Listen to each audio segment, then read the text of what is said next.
How many of you are sitting with something nice on the shelf, waiting for a rainy day, waiting for a moment to mark or a special occasion, right?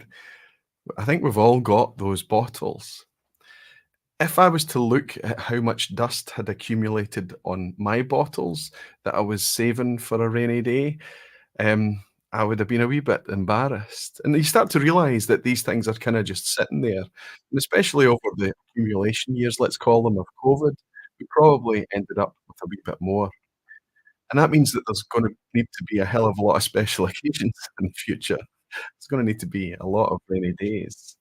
So I ask you, how long is it going to take for you to actually open some of these bottles? What is it going to take? Because sometimes, surely, just a Tuesday night is a sufficient enough occasion.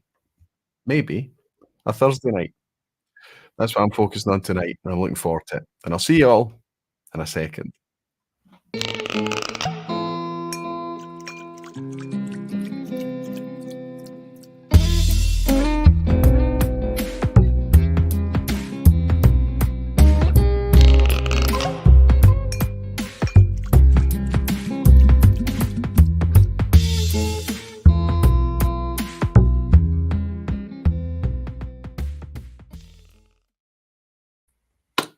Hello, whiskey folk.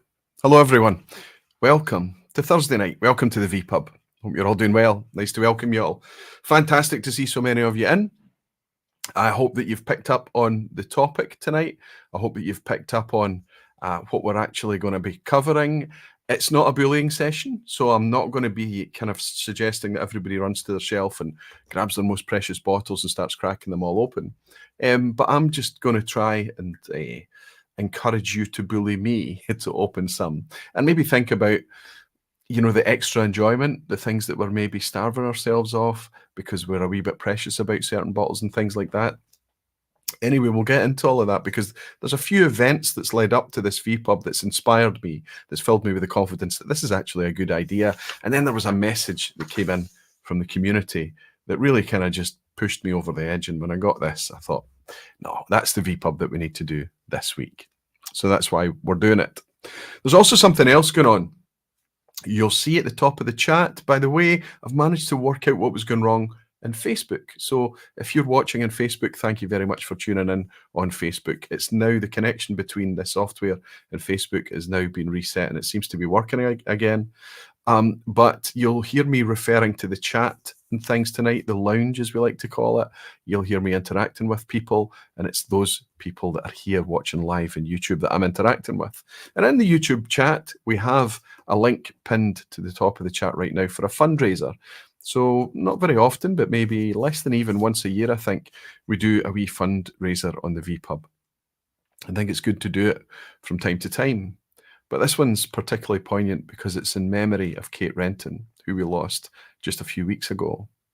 Our thoughts are with Callum right now, but Ben, Whiskey with Molly, has taken it upon himself to do a fundraiser. I've got the link up there. It's a Just Giving fundraiser in aid of mountain rescue. Now, I know that a lot of you barflies have already been aware of this and you've already donated, generously donated. But you might remember that Ben suggested there would be a prize, and for every £5 or multiple thereof, you would get an entry into a draw for a T-shirt. That T-shirt was signed by everybody that came to Glasgow last weekend for the gathering in Glasgow. So it's covered in barfly signatures, and there's a chance for everybody to have a go at that T-shirt. Ben's going to come on a wee bit later and show us exactly what the T-shirt is.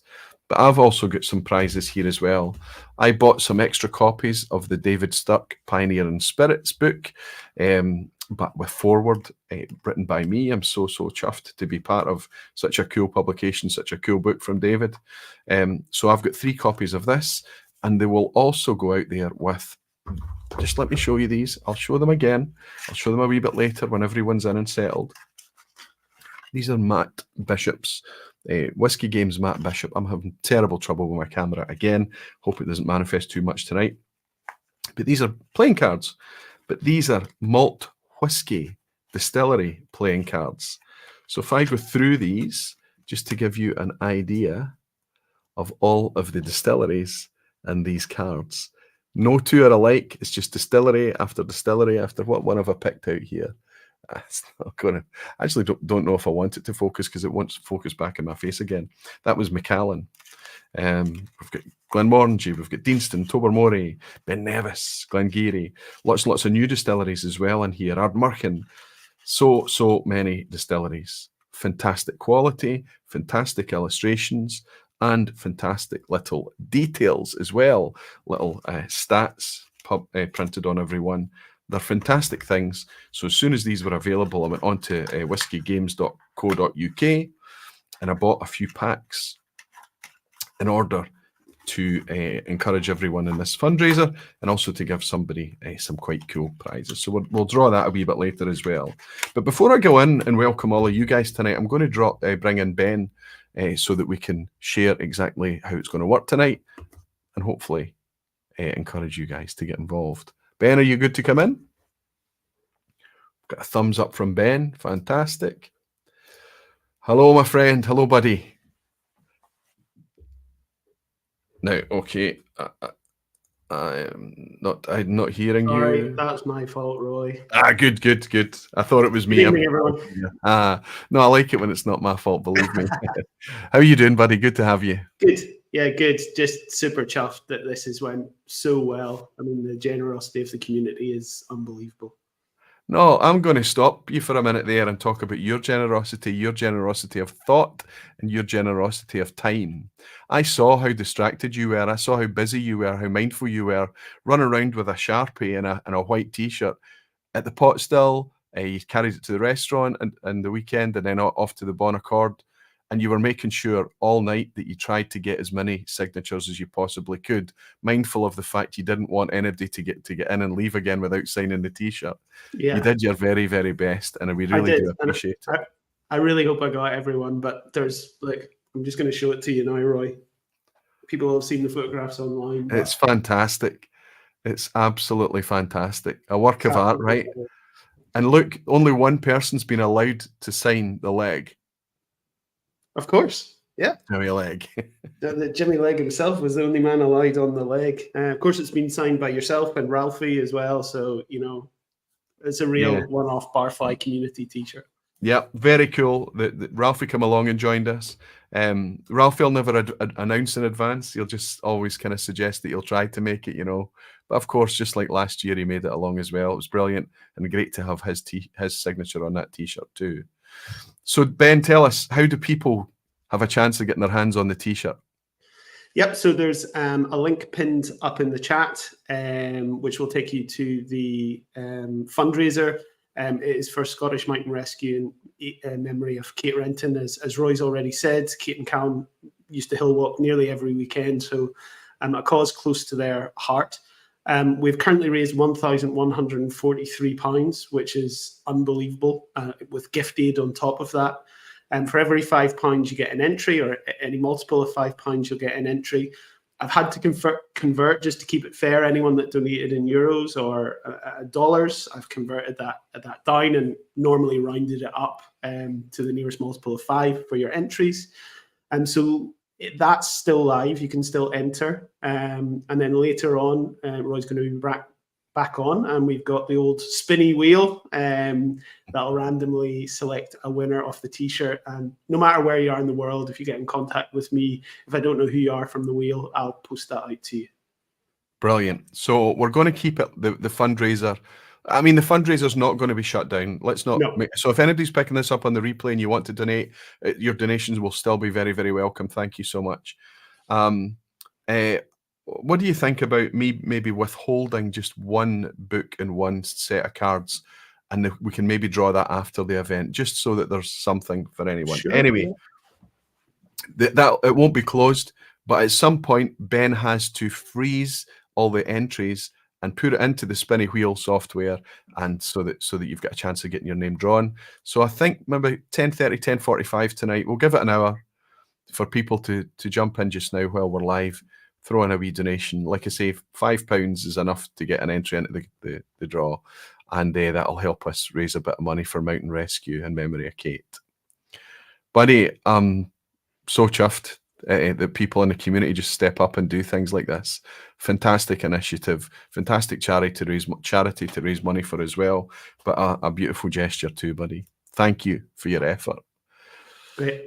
Go and Thank see you. and stick all the names in your wee wheel. And after I've opened a couple of nice bottles tonight, hopefully, we'll bring you back in and see who's going to win the T-shirt.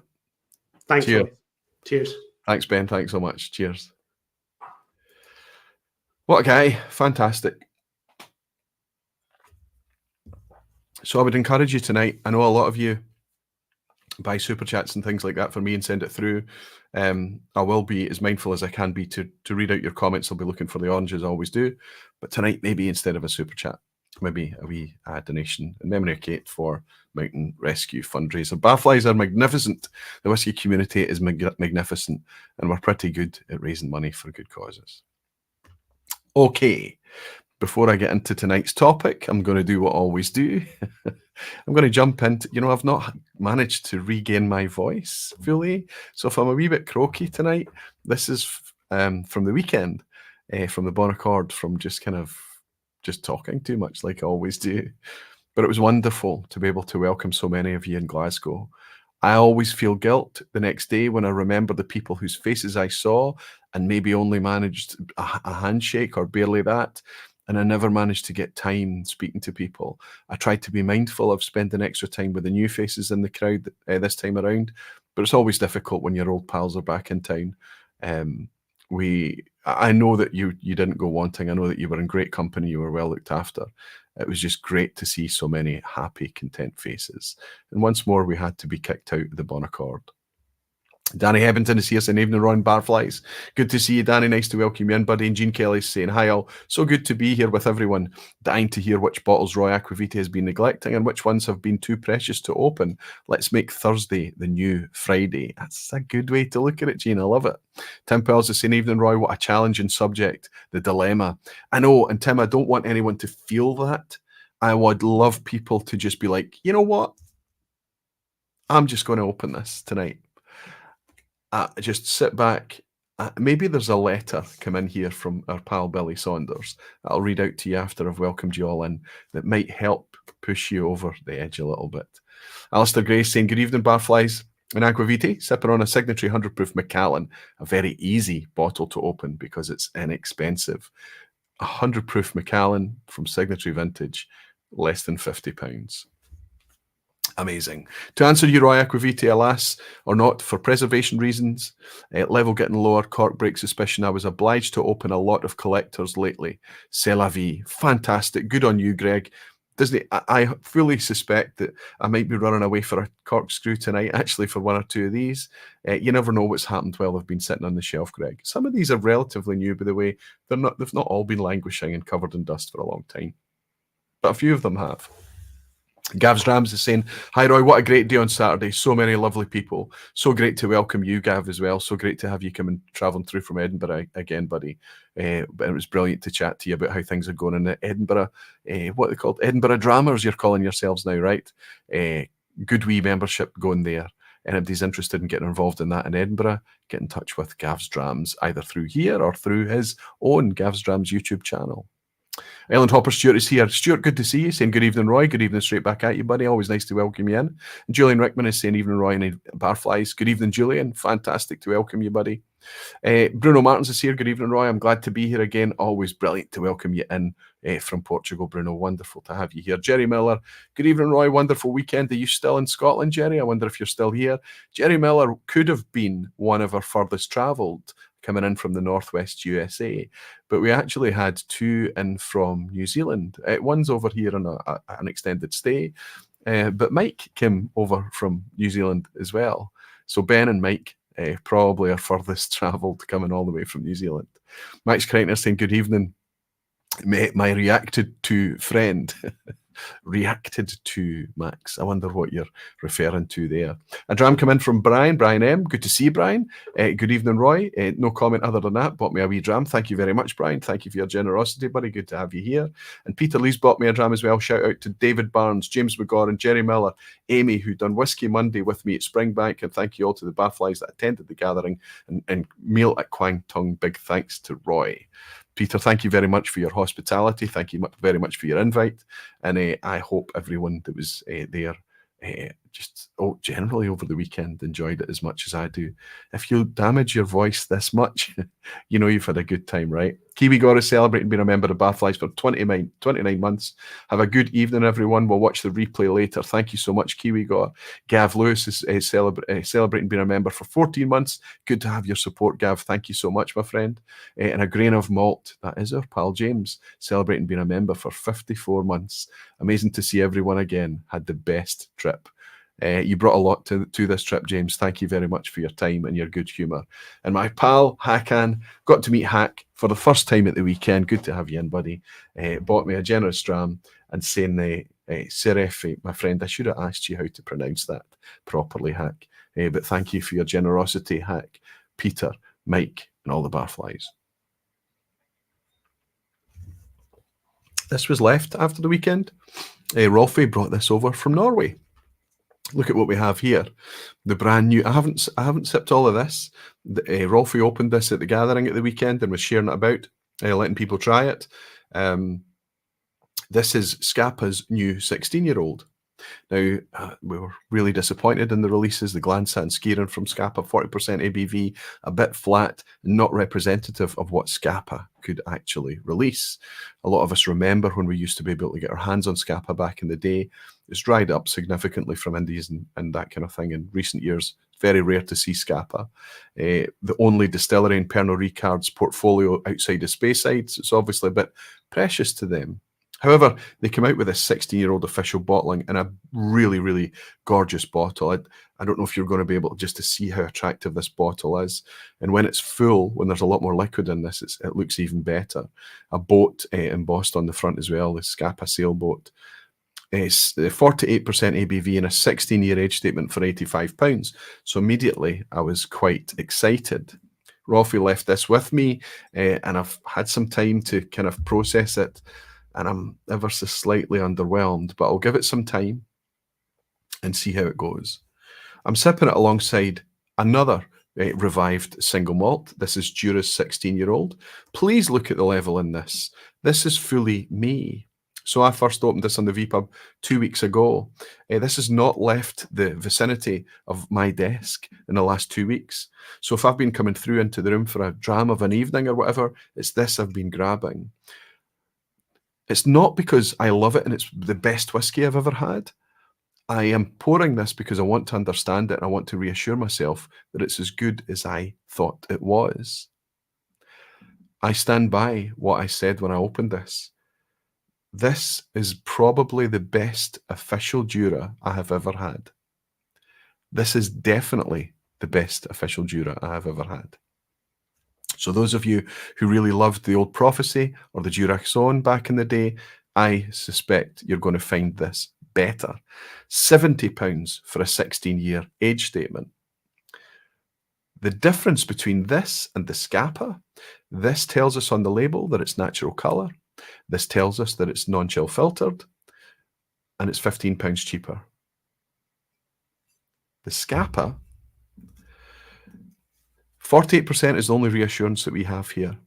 I don't have the box. It may have said non-chill filtered on the box, but I don't have that detail. There's a wee QR code on the back, and I scan that QR code and I tap on the ingredients tab, and it declares that there is plain caramel colorant added to this liquid. But I put it to you, you will be able to you'll immediately become suspicious if that's the case as you taste this. There's that kind of thickened, flattened, emulsified sense to things. At first, I didn't know what was going on here. It was quite dark and rich and overly sweet. And I'm not suggesting any of those are to do with the colouring, not at all. This is to do with the cask makeup. And I was wondering why I wasn't able to connect or enjoy this whiskey. And I think despite the 48% ABV, it's been put together just to make it as smooth and rich and sweet as possible. Very modern in its style and makeup. I think it misses vibrance. It misses layers of complexity. It's just a decent whiskey, and it's no more than that. And that's a wee bit of a shame for a 16-year-old Scapa at 48%. I think they've missed the target again. Very typical, unfortunately, for a lot of releases from Pernod Ricard. Chivas Brothers, sorry. I think that it is a genuine shame. I was excited. The price point was okay. It was doable at £85 for 16 years. Wee bit pricey. I would say the Jura is much more realistic at £70. I really wanted the Scapa to be good. I wanted it to be one of those kind of celebration moments, but it's just not quite there. Let's scroll back up a wee bit. I've missed a lot of the chat coming in. Hellswood is here. Evening, Roy. Helen, I think you're still out on Isla. Petehead is over in Oban now after being over in Isla for a wee while. I know that Jimmy Legg and Angie was over in Isla for a couple of days as well, but they're travelling back too. Gino Camo saying, evening, buddy. What a blast of a weekend. Once again, you knocked it out of the park. Thank you so much, Gino. Wonderful to have your happy face. Wonderful to have your wife there, and where you're travelling with your sidekick. Graham Young as well. Good evening from Craigellachie, Roy, and fellow Barfly, says Rick Johnson. So Rick's travelled over as well. Got to hang out and chat with Rick ever so briefly, buddy. I'm sorry. But you're over here, hopefully filling your boots with everything while you can. I know you're doing lots of whiskey activities. Excess to Scotch is saying, and hey, Aquaviti and fellow Barflies, good evening. I hope to be there next year. If there's, he's hoping that there's a Legfest 3. Fingers crossed. You never know. Mark Chapman is saying, hi, all, lovely time with everyone last weekend. Brilliant people and great drams shared. Thank you, Aquaviti, for organising everything and you all for making it such a memorable day. Mark, I tell you what we'll do. Lovely to meet you and your partner as well. You were both there. Brilliant to have you hanging out with us all. Let me give you a wee teaser. Glasgow Whisky Festival weekend is happening on the 9th of November. The festival is on the 9th. But on the 8th, we're going to do something, and on the 10th, we're going to do something. So the Friday before and the Sunday after. Both will be heavily oversubscribed. So go into the weekend not feeling like you have to do everything, but pick the one that you think you'll enjoy more. Maybe you've done the Sunday event before and you want to do the Friday one this time, something like that. I don't know.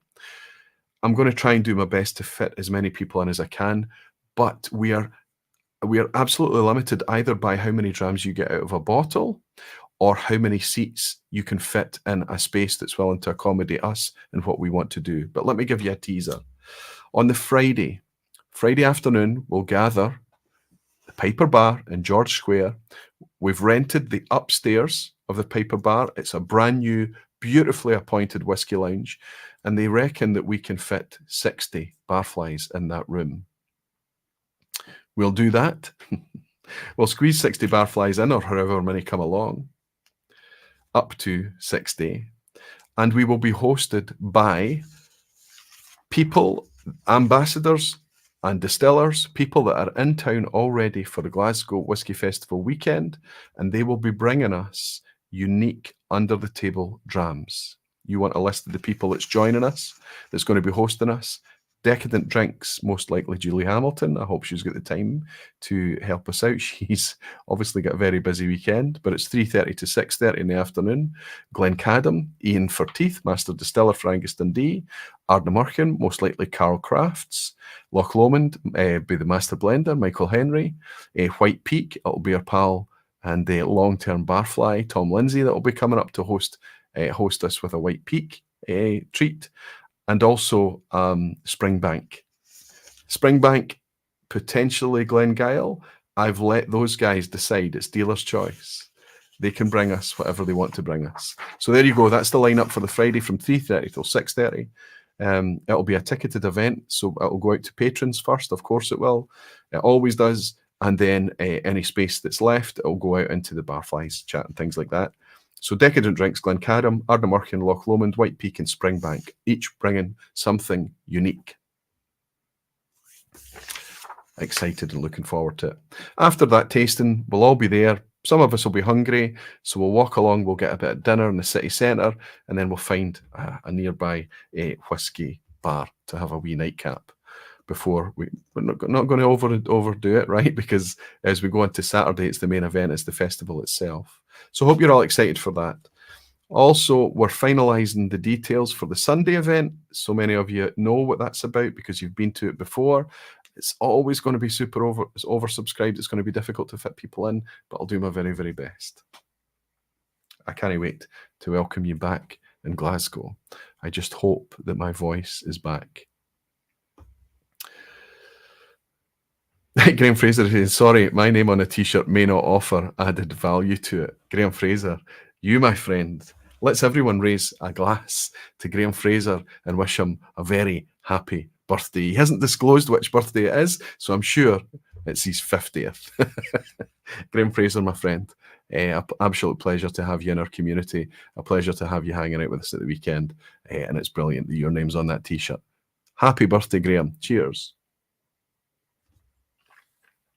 I think it was yesterday, actually, your birthday. Doesn't matter. It's good to have you in. All right, let's get on with things. I'm going to open some bottles tonight. Do I still have this wee dram cam thing set up? You remember last week I had the dram cam thing set up? Well, it's still connected here, so I thought I'd try and do it again tonight. But I've probably nudged it or kicked it or something. But here's the bottles that I'm going to share tonight. I'm going to suggest that I open. I just picked the ones that I was kind of most keen to get my teeth into, so to speak. So on the right-hand side, I mean, all of these bottles are going to have some kind of story. And actually, I need to ditch this one. I've realized I cannot open Anok 14. I can't put that forward for you guys to pick. Because why? This is in the Oswis. It's in the Online Scotch Whisky Awards. And it's like a thing. It's like an unwritten rule that Ralphie and I have that we don't review or talk about whiskies or nominees while the nominations are still live. So that gets put to the side for now. So this Daft Mill, there's a wee story to this, of course. There's certainly a wee story to this 1995 Klein Leash. This is not the cask 8687, unfortunately, the one that absolutely redefined everything I understood about Klein Leash and what it could be. This is cask number 11242. I've actually had one of these before and enjoyed one from this cask before. Slightly more rich sherry than the others. Then I've got Glenrothes. There's a great story to this one. This is a 66.8% Glenrothes single cask that I've had on the shelf since 2017. Then I've got a Flora and Fauna Klein Leash. Those of you that know the original 14-year-old, this is what it used to be before it was that 14-year-old. Italian tax stamp on the top there. I've got a story behind this as well. And then this is a really beautiful, elegant Klein Leash. This is a 2008 Klein Leash. And this is a small batch in the Unchill Filtered collection. So here's how it's going to happen. These have been hanging around, a wee bit too long. They're just sitting there. They're slowly but surely becoming ornaments. The cork is drying out and, I'm constantly taking them down and dusting them off and putting them back. So before things like that Daft Mill becomes part of the kind of dust collector section on the vPub gantry, I'm going to put it over to you. My idea is I've been sipping the Jura and the Scapa backwards and forwards as I set up tonight, just to kind of get my head around where they both are at. I'm going to open 3 bottles tonight. So out of the 5, or I know there's 6 there, but the Anok's been taken out, so there's 5. I can only put 4 up at a time. YouTube poll will only let me put 4 entries in. So we'll put the 4 in just now, and we'll see which one you want us to open. There wasn't any rhyme or reason to the 4 that I picked. Maybe you're going to bully me into opening the one that wasn't included, but we've got the ability to refresh it a wee bit later. So there we are. That's how it's going to work. I'm going to share with you the stories behind the bottles as I open them and kind of talk about that idea. We've over accumulated over the last few years Not everyone. Some of us are much more fresh into whiskey, and the concept of over-accumulation is probably quite a strange thing. We need to remember there's a lot of people just coming into whiskey right now that haven't faced that scary animal yet. But what happens is we fall in love with things and we buy a backup bottle, or we get the occasional fleeting opportunity to get our hands on something special, like a Daft Mill 15, and we grab it and we put it aside. And because we know how difficult it is to get a hold of these things, we put it away and we save it for a magic malt moment, right? A special occasion, a rainy day. And as the bottles accumulate, that not enough of these special moments appear. There aren't enough rainy days. Maybe not enough friends are coming to meet us. Or if it's a whiskey friend that's coming, there's a good chance that they've brought a bottle as well. And there's new stuff in the collection that you want to share with your whiskey friends. And these so-called special moment bottles end up becoming a wee bit forgotten. That's where we're at. Graham Fraser, thanks to all the barflies who shared my birthday. Thank you very much for your generosity, Graham. Thanks for your dram, and thanks for being here tonight, so close to your birthday. Good evening, Aquavite. And Barfly says Jesse Artanzalo is he's celebrating being a member for 34 months. And another dram in from my pal Brian saying 50 is nothing to be ashamed of, Graham. I turned 50 earlier this year. I suspect Graham might be 51, maybe, Mike. And I'm convinced it'll be my greatest decade yet. Happy birthday and cheers. Thank you very much, Brian, and thanks to Graham Fraser as well, the birthday boy. Cheers. I'm going to read you something here. I was thinking this could be a good topic, okay? Then I was selecting bottles that I could take along to the gathering at the weekend. And I reached into the collection and I found a generous donation there from way back in 2018 from my pal Ross Mashburn. He brought me a Longrow Red 13-year-old Malbec. 750ml bottle it was as well. It's been sitting here for a long time, since 2018. 6 years on the shelf. So I took it along to the gathering and we cracked it open. I also shared other bottles. I shared 2 Druket Dugs from Little Brown Dog, and I also shared another Springbank, wasn't it? I shared a Springbank 12 cask strength, of course. So before it had even had a chance to gather any dust, I managed to share those 2. Just the ability to share these bottles with people and enjoy the whiskey that was shared with me. Quinton brought a 22-year-old Lefroy, Cadenhead's Lefroy. It was gorgeous. Scotty Monroe brought a 31-year-old Glentochers that was just out of this world. The generosity and the spirit of sharing is amazing. And to top it all, Thomas McDonough, the owner of the Bonaccord, he brought us a 15-year-old Whiskey Sponge Secret Speyside, or the marketing malt Macallan, just for us to share. This is the owner of the Bonaccord. Just fantastic. And everybody happy. Everybody drinking good spirits and feeling in good spirits. Exactly what it's all about. On the Sunday, when I had so many barflies in that room in Peter's restaurant, I knew that I had to open some special bottles. I was nervous about opening them, not because I would no longer have the bottles. I was nervous that maybe they wouldn't live up to how good they were in my memory, or they wouldn't go down as well in the context of 2024 with the people in the room. But they were fantastically well received. Everybody loved it. And the dram of the night, I don't even want to say what the dram of the night is, because everybody's going to storm the auctions for it from that room. And we're going to end up fighting each other at the auctions in the months ahead. But the dram of the night, believe it or not, was Anok 16, the one I've been raving about for so long. It would be wonderful to see that come back in its original makeup. All of these things filled me with the confidence that I need to start opening the wee bottles that I don't have many bottles sealed, honestly. You know what I do here? I open bottles in order for me to make content and to talk about it and have things to compare, a library of flavors, a point of reference. I need to have the things open. I can't judge a thing when it's sealed in a bottle, right? But there are some that are sealed. And I think a couple of them deserve to be set free. Dame Judy Hench, good to see you, buddy. Saying a dram race to the barflies. I can't make Glasgow this year. Hope to see some at Kendal in December. Best whiskey is shared. Well, I remember you joining us in 2023, buddy. It would be fantastic to welcome you in the future. And if it's not going to be this year, it'll be sometime in the future. Thanks for your dram and thanks for dropping by.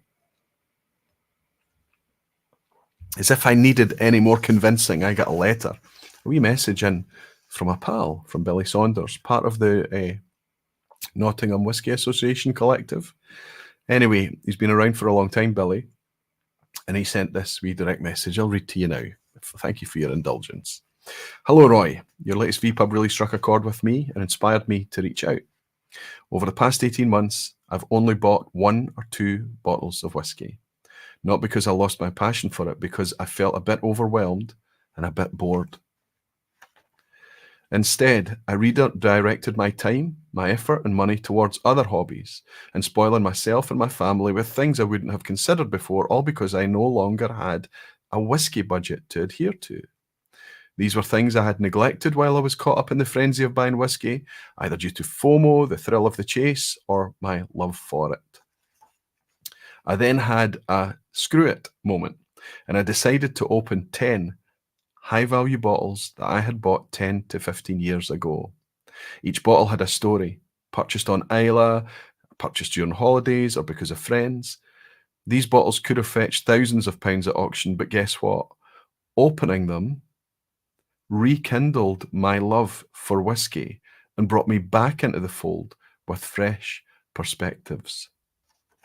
I realised I had over 200 unopened bottles of various costs, ages and types, but I never truly enjoyed them because I was buying faster than I could drink and enjoy. Now, I'm finding joy not in the buying, but in the drinking. The shift has allowed me to reallocate my time, money, and energy into other aspects of life, and I can honestly say I've never been happier or more content. This new approach to whisky and its community is exactly what I needed. I hope my experiences inspire you to think about the enjoyment of anything in a new light. Cheers, says Billy. Thank you for everything you do as always and keep rocking. Cheers, mate, Billy. What a fantastic, energizing, inspirational message to receive. I get messages like this all the time. It's wonderful the way that you guys interact with me. I absolutely adore it. But to the serendipity of that to come along at the time that it did, when I was considering this as a topic for the vPub and not really feeling it, not really sure if it was the right thing to do, as soon as that comes in, that's what it's about. It's about the mortality. It's about the enjoyment of whiskey as a flavour, as a sipping, tasting experience. It's about reminding us what it is to be alive. It's wonderful for us to have the reassurance of these bottles there, the sealed bottle that's waiting for us at some point in the future. And when we open it, we know that that's us defining the end of life for that bottle, right? We're going to know that at some point the levels are going to drop and we need to say goodbye. But we've managed to sip and enjoy and savor every drop rather than just look at it or hold it in our hands. We've managed to share it with the people that are close to us. That is surely more meaningful. Now, this is not to throw shade on people that enjoy collecting. The people that buy one to drink, one to share, one to keep, all of these types of things. Listen, it takes all folks. It's not about bullying. It's not trying to force people to open things. But I suspect during the times that we've slowed down our purchasing, there's things on the shelf languishing that we might have forgotten about, or we might have built up to be such a ball and chain that we're nervous about opening it. Maybe we all need a wee Billy Saunders shove to encourage us to open the things. So let's see what you are going to decide that is the first thing I open. If I click on this, oh, quite close. So the one that isn't in the list is the Clynelish 1995. So we'll maybe find a way to add that in. Second place is the Clynelish 2008. Clynelish Flora and Fauna is in third place. Wow. Really? And Daff Mill takes takes the plaudits. And the sherry, the 100% maturation in sherry Glenrothes, single casket, 66.8% ABV, came in fourth. All right, let's end that poll.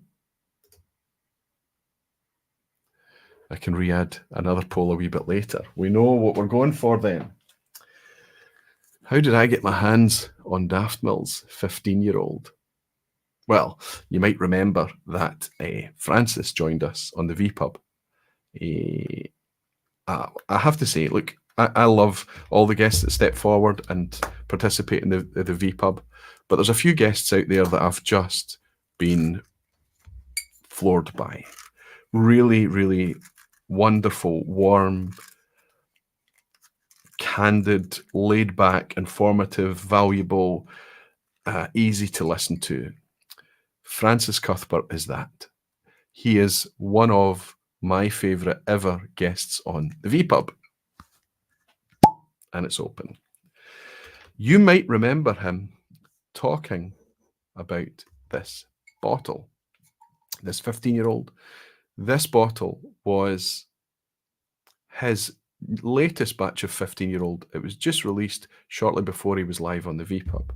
So it must have been probably about a year ago now that Francis joined us. And he talked about how it wasn't as good as the last one.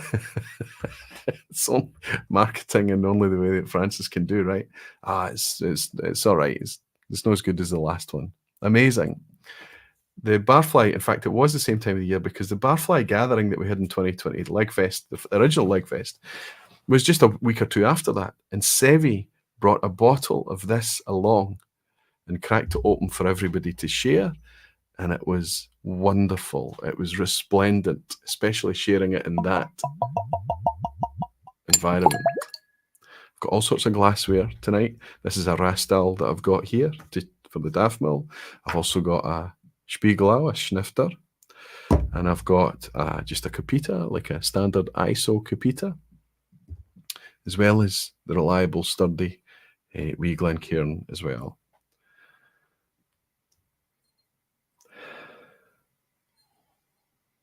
Fantastic, fantastic. Let's let it breathe for a wee minute. So this has been sitting on my shelf for a year. How did I get it? Well, you might remember that there were a few places that it popped up available for sale, but as soon as word got out that it appeared, it was snapped up and it was gone. It's not the cheapest whiskey in the world. It is cask strength, 56.3% ABV, but being Daft Mill, it was well north of 100.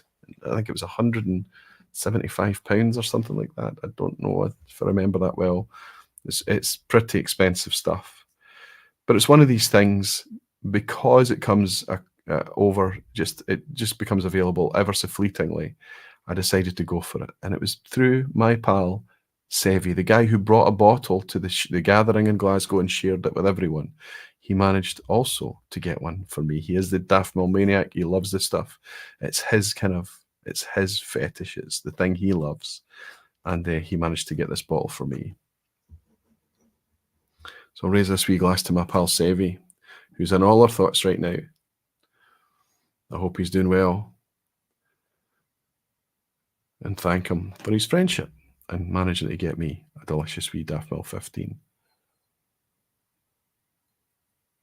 Daft Mill, I've already used the term modern whiskey tonight, but I don't want to conflate the two. They're different things, different contexts.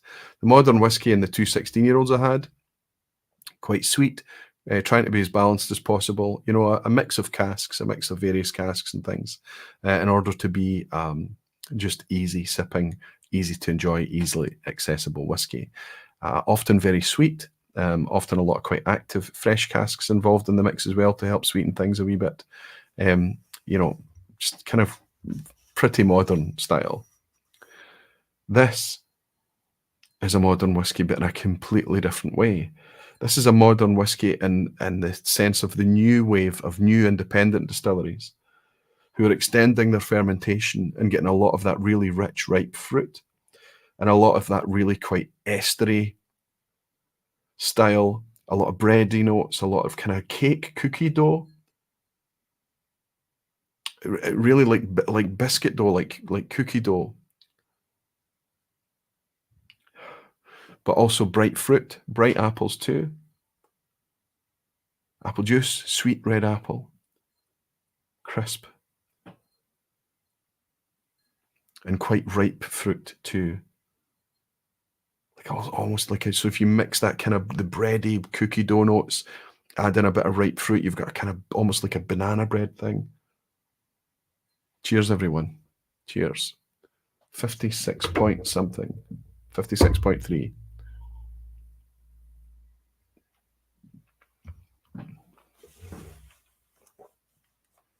It's stunning to me that it's a stunning whiskey too.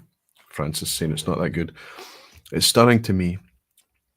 I remember vividly the days that we were waiting for Daft Mill to be released. When's it coming? When's it coming? When's it coming? And now we're able to sit here with things like 15 years old. Of course, they're way up beyond that now. They're up at 18 and 19 years now, but amazing. Amazing. I'm looking for the orange as always. I'll hopefully get to hang out with you quite a wee bit tonight, but I need to keep an eye on the time. If anybody wants to enter into the prize draw for the books, I've got, like I say, 3 sets of books. If I bring this in here, you'll see them. If I add that, I've got 3 sets of these cards still in their cellophane here. And I've actually got 4 copies of the book, so we might be able to do a wee kind of, I don't know, a bonus or something like that after the event. So each we'll draw tonight a pack of cards and a book times 3 for everyone. So if you want to get involved in this, if you want to have these things, all you have to do is click on the link that's in the YouTube chat live. If you're picking this up on the replay, thank you for picking things up on the replay. If you're picking it up on the replay, you can still donate. It's not closed. It's just that the draw has closed. The prizes are now gone. But we thank you for your generosity regardless. Couple of new names in, it looks like. Cadgewith is saying, good evening, Aquavita and Barflies. Finally watching live after watching for months and months on catch-up. Enjoying a dram. Roy inspired me to get the Loch Lomond 12 Open Special that used Chardonnay yeast. I wonder if that's the 2020 that you've got. The 2020, the Open that wasn't, that never materialised because of COVID. 3,000 bottle outturn. Fantastic, delicious. Terrific whiskey. I hope you're enjoying it. Cadgewith, it's wonderful to welcome you in the vPub. I'm glad I caught your comment. Ian Bruce is saying, good day, Roy, and all the barflies. Alistair McPhail is here. Good to see you, buddy. And Ad Cadgewith is saying, I always wondered how on earth a dram could be described as effervescent, but I totally get it now. Thank you, Aquavita, and the community at large for all the knowledge and many happy hours, Slantia.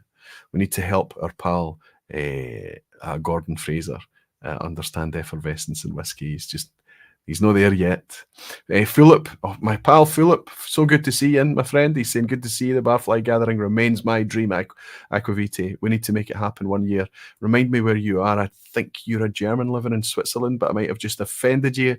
It's just something rattling around in my memory that thinks that that's the case, buddy. It'd be great to get you over to Scotland at some point while we're all together. Doodle the Dram. Arnie, one of the highlights of the weekend for me, honestly. Arnie's enthusiasm, his bright, happy face. The thing, the generous donation that he made to the weekend. I'm going to try and force the camera to focus on this. Look at this thing. Will it focus? If I force it to focus, look, we can get it to do that. Glass toppers, wooden barfly glass toppers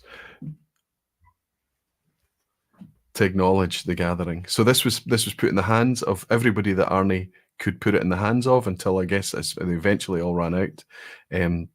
I managed to get 2 and I gifted them both away. I put them in someone else's hands who didn't get them, but I managed to get away with one of them. I managed to get one to bring home. So amazing stuff. Arnie, thank you so much. Good to see you in. Well, I was just about to pick up a comment from him, wasn't I? He's saying, indeed, I have no unopened bottles, but I'm pouring myself a fabulous mucky Longrow, courtesy of Peter Lee. I'll keep that for years to come as a reminder of the last incredible weekend. Fantastic. Sugar Kitty's dropped a link in as well for the fundraiser. Thank you so much, Sugar Kitty. And Cadgewith has saying, yes, the 2020. It's a cracker. It's a cracker. I do have one, but I am saving it for a very specific special occasion, and it's not on the list tonight, Cadgewith. MJ Rodden is saying, hello, round fellow barflies. Long time on the replay. Perfect timing on this topic. Less than a month away from kiddo number 2. What do I open? Something nice. Something you've been keeping for a special occasion. MJ, so good to see you in, buddy. David Owen is saying Friday off, so catch a vPub live. Spayburn 15 for me tonight. You know, I've just recharged. No, I didn't. I went in to buy the Spayburn 15, and the Spayburn 18 was on offer. I think it's already appeared on a vPub a few weeks back. So my Spayburn 15 is getting close. It's been close to the heel for a while now, David. And while it's still at its value price point, it's can't be ignored.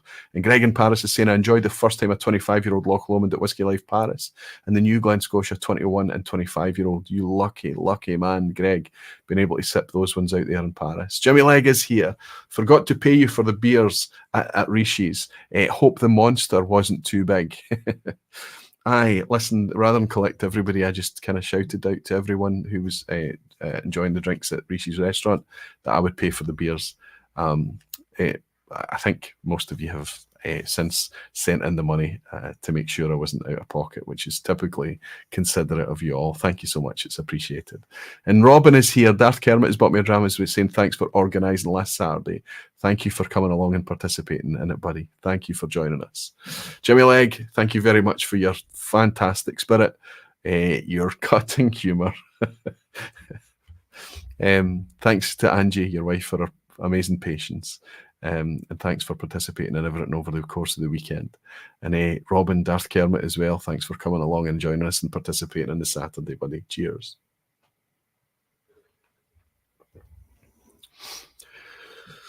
It's going to be interesting to see what happens with Daffmill in the future. But it's one of these distilleries that they make so little. They barely fill, 65 casks, 100 casks maximum a year.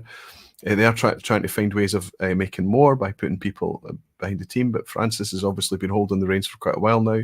Fantastic vPub session we had together talking about all of these things. They remain really, really quite tiny. But I think a lot of people that's had the ability to buy Daffmill over the years, I'll put it to you that they are putting it aside because of how difficult it's been to get hold of. I wonder what ratio of Daffmill that's been purchased over the years has actually been popped open and set free. Now, I'm not suggesting if you've got some Daffmill sealed on the shelf right now, I'm not trying to bully you in any way to run off and pop it open with me, but it would be a wee shame because that wee distillery in Fife is making gorgeous, unique, very, very delicious single malt whiskey. And I wonder how many people are actually aware of what it tastes like. Maybe I'm just being a wee bit of a cynic. Pear is in. Per Caldenby from Schmogan. A fantastic session that we had discussing barley just a few weeks back on the vPub. He's saying Daffmill is pretty unique, so still worth a splash. Yeah, very unique. Schmogan is also very unique. And interestingly, we worked out that Schmogan is even smaller in terms of liquid quantity than Daffmill.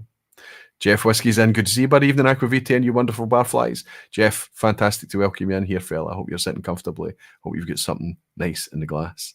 Is it something you've been saving? Greg's Whiskey Guide is saying, I enjoyed the Daffmill 2011 summer batch in Paris, at Whisky Life Paris. 2023 bottled at 46%. Hope to have one on board someday. Enjoy your 15-year-old, Roy. Greg, if you ever make it over to Scotland, remind me that I've got it here, and I'll bring you a wee pour. Do you have one We do have one unopened, but it's a long old run back to Milton Keynes, says Helen, who's currently hopefully comfortable over in Islay. I'm glad you've got an internet connection, Helen. Good to have you in. Fantastic to have you participating in the weekend as well. And a big shout out to Helen as well, who went round everybody, realising how hard the staff are working in the Bonaccord to clean up all our mess and take care of our needs and run around and look after us. It's hectic. She went round, and typically generosity of the barflies, quite amazing, put together a huge service donation to the staff in the Bonaccord. Thanks to Helen. Thanks to you. I managed to get a Daffmill sample set, which I finished just recently. It was beautiful stuff. Not managed to grab a bottle yet, says Danny. Listen, Danny, as my pal, the Whiskey Rev, used to say, whiskey finds you. So you will one day happen across a wee bottle of Daffmill. That's just, every sip of that is fantastic. I'm not even fully aware that I'm sipping 56.3% ABV liquid. It's just so lovely, delicious, and sippable at that strength.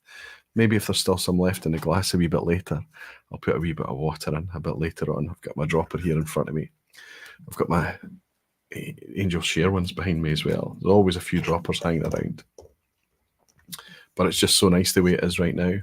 So where do we go now? What we're going to open now? Let's do the poll again. Start a poll. I'm going to type in, this time I'll add a Clynelish Flora and Fauna. We'll add in, what else have we got? The Glenrothes.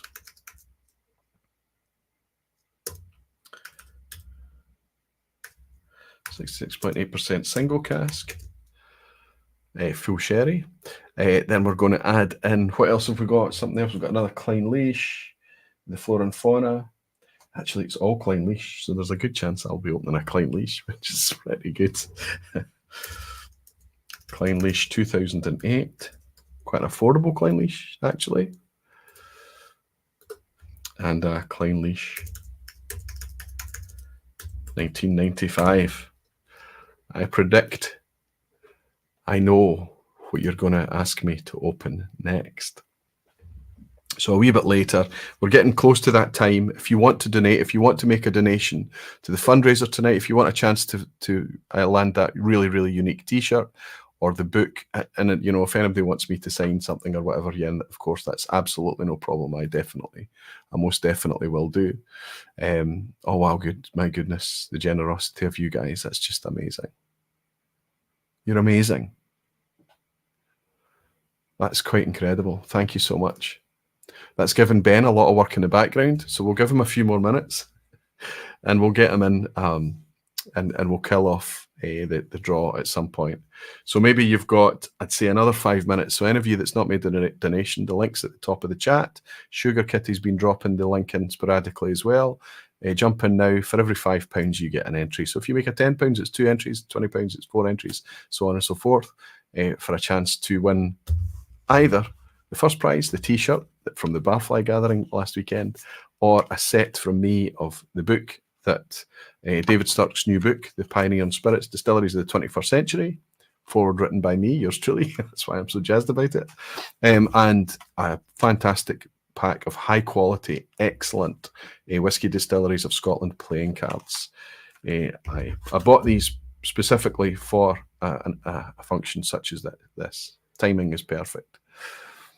5 minutes left, and then we'll kill things, and we'll get, well, as long as it takes me to open the next bottle, let's say, and we'll get Ben in, and we'll do the spinny wheel thing, and we'll celebrate who's going to win. Taylor, actually, good to see Taylor. When I get my Daft 2010 summer from auction storage, I'm popping it and sharing it with a fellow barfly. Fantastic, Taylor. It's already planned. That's not getting kept for a rainy day. James McGorran, a grain of malt, saying, cracked open this Loch Lomond 12-year-old single cask of yours. What a nose. Beauty. Is that the first time of you trying it, James? Surely not. I think you've probably been able to try it before you've opened it, but I'm glad that you're loving it. Everybody's raving about it, and I'm glad that's not been suffocated in the bottle for too long. Fantastic.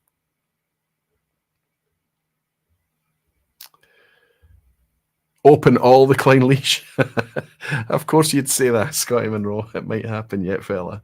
It might happen yet. Let me know if there's any that you fancy trying a wee sip of, and I'll bring it over to you, buddy. Peter Lee saying, Hellswood, and I want to thank he too for doing the same work at Kwangtung. Oh, thank her too for doing the exact same for the staff at Kwangtung. Always mindful, always looking out for other people. She embodies that kind of spirit that just barflies are very good at. Fantastic. Fantastic, Helen. Thank you so, so much. Okay. What are we saying? What are you going to... There it is. There. It's obvious which one you're going to have me open. Would it change if I told you it was more sherry forward than the other ones? It's actually... No, it's not close at all. No, it's not close at all. Glenrothes came 1% ahead of Clynelish Flora and Fauna. Clynelish 2008 in last place this time. And Clynelish 1995. Signatory Vintage is obviously the one that you want me opening now. Well, what a hardship that is for me, right? Okay.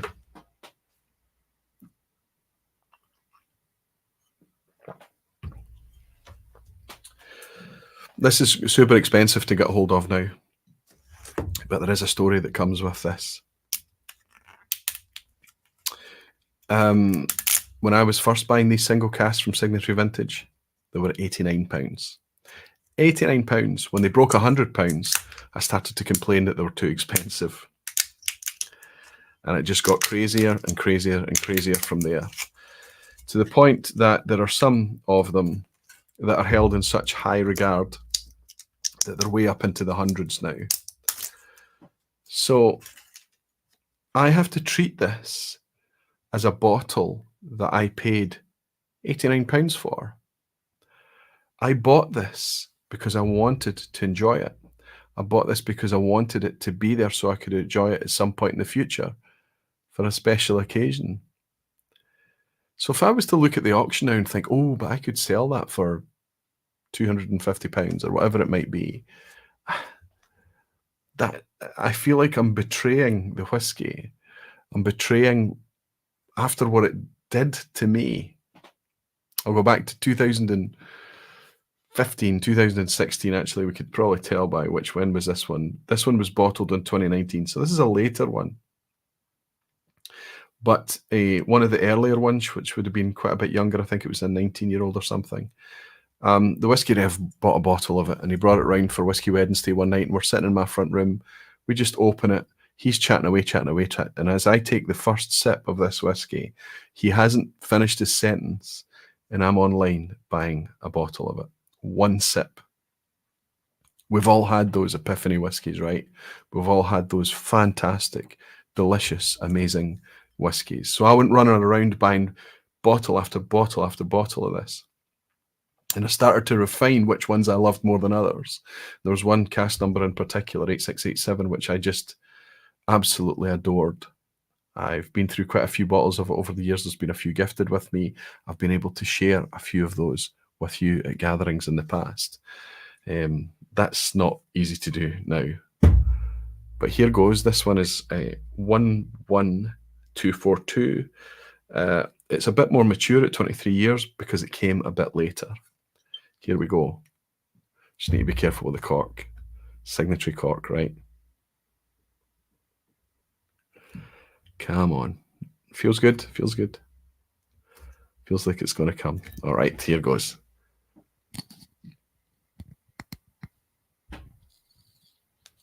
Thought it was going to be quite muted. Cork's fresh. Whiskey's fresh.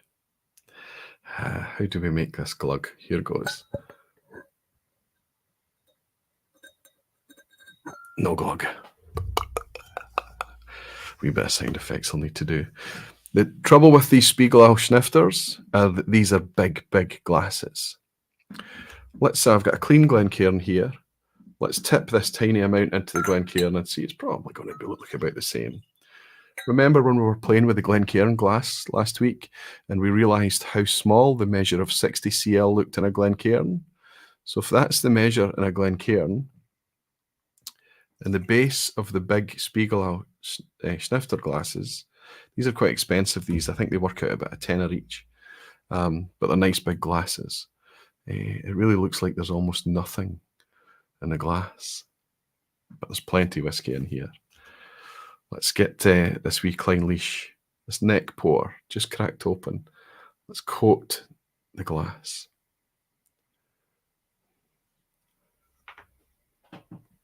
Oh, so this is, there's a exaggerated, sulphury, funky, farmy note.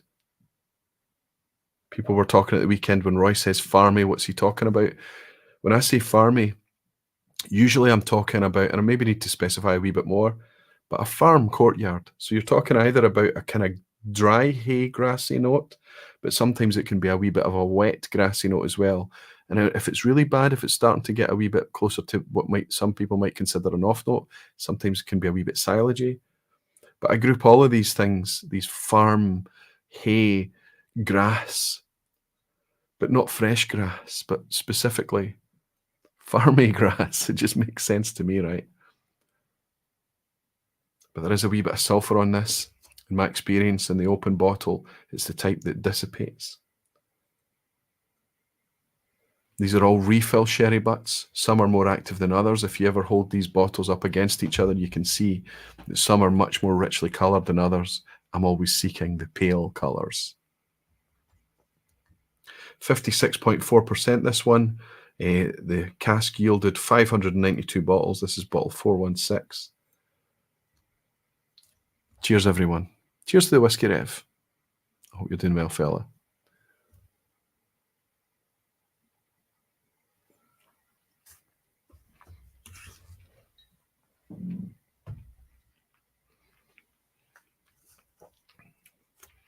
Oh, wow. Ooh. So the sulphur is really not, it's not really present on the palate much at all. That sulphur is going to dissipate over time. I know it is. With a wee bit of air in that bottle, I might just leave the cork off that, but I'm nervous of knocking it over. As I'm sipping it, I'll probably let that bottle breathe with the top off for a while. Just let it stretch its legs a bit. So rich, so glorious. You taste its age, you taste its maturity. It's quite fat and firm. It's very kind of bold.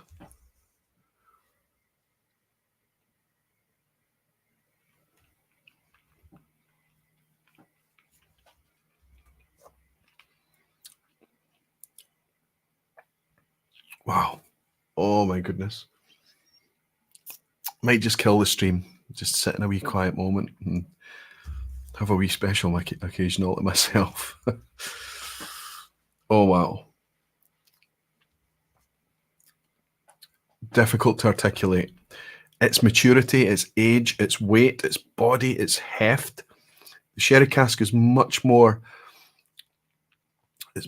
profound here than in so many other of these refill sherry cask signatory vintage cask strength releases I've had. This is one of the most sherried. But the sherry is not taken over or taken away from the spirit. It's just adding a layer of richness to it. Rich fruit, plum, damson, overripe, jam, preserved fruit, that type of thing.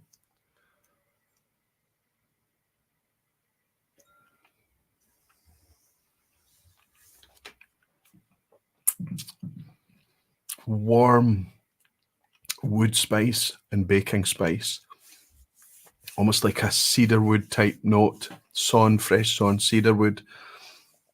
But there's also nice licks of ginger and cinnamon.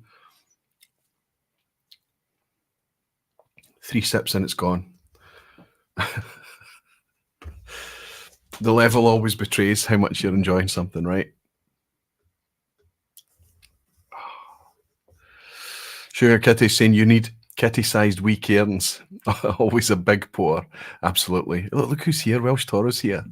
Welsh Toro, big guy. How are you keeping, my friend? Always superb to see you in. Hope you're doing well. Doodle the Dram Arnie saying I'm actively trying to find sulphury whiskies. Absolutely loving that note.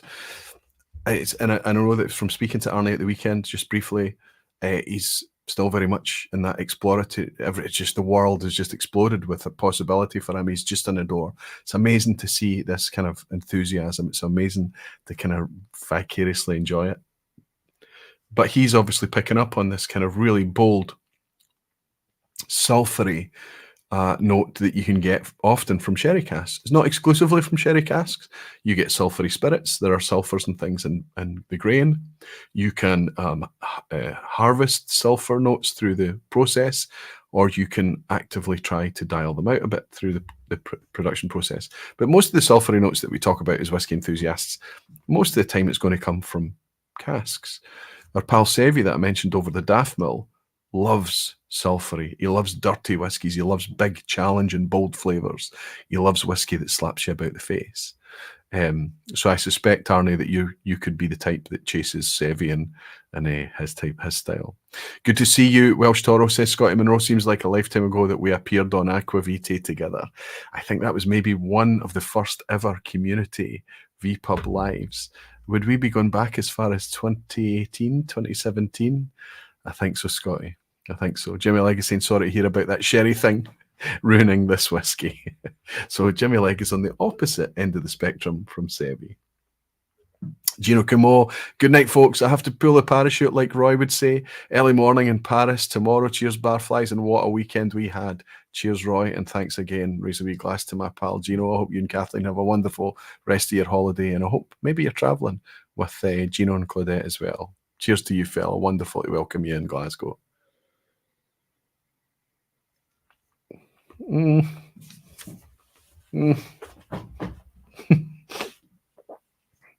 So happy this is open.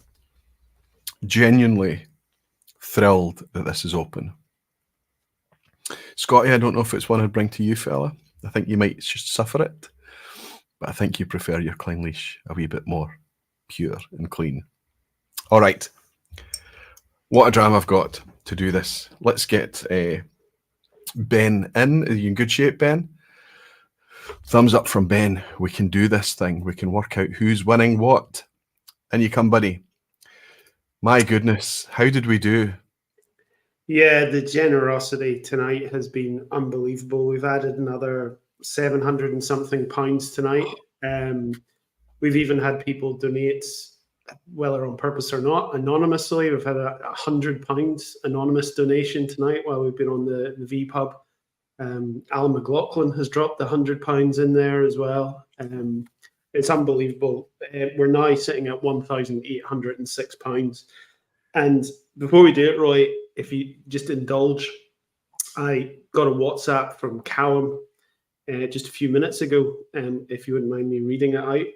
It says, Callum, of course, being Kate's husband, it says, please pass on my heartfelt thanks to Roy and all the barflies for the incredible support they have shown for the fundraiser for Scottish Mountain Rescue. Kate and I loved walking in the Scottish hills. She would be amazed by the donations raised and also slightly embarrassed at the fuss she has caused. On behalf of me and our children, we won't forget the tribute you have all paid to Kate following her sudden death. Thank you, everyone. That's from Cal. What a gentleman. Callum, we're always here for you, my friend.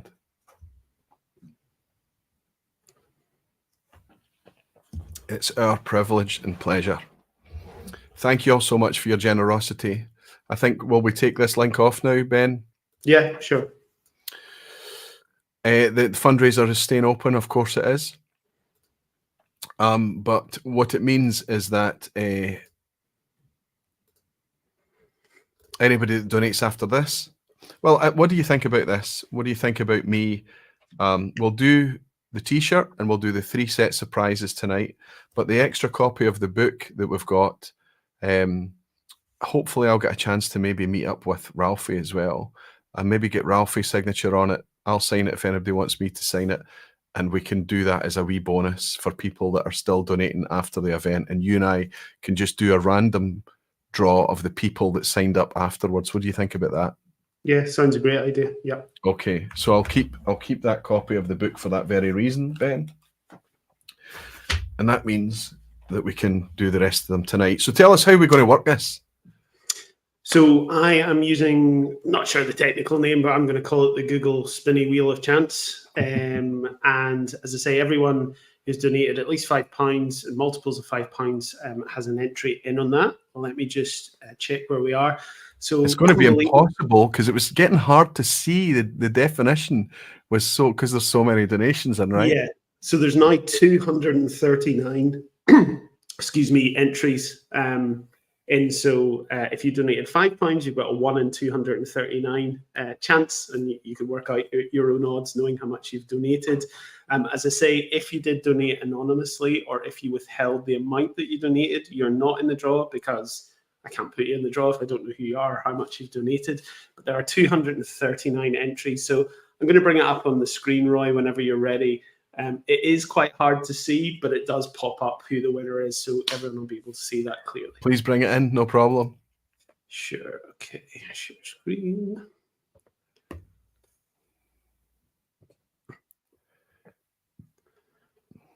Okay, can you see?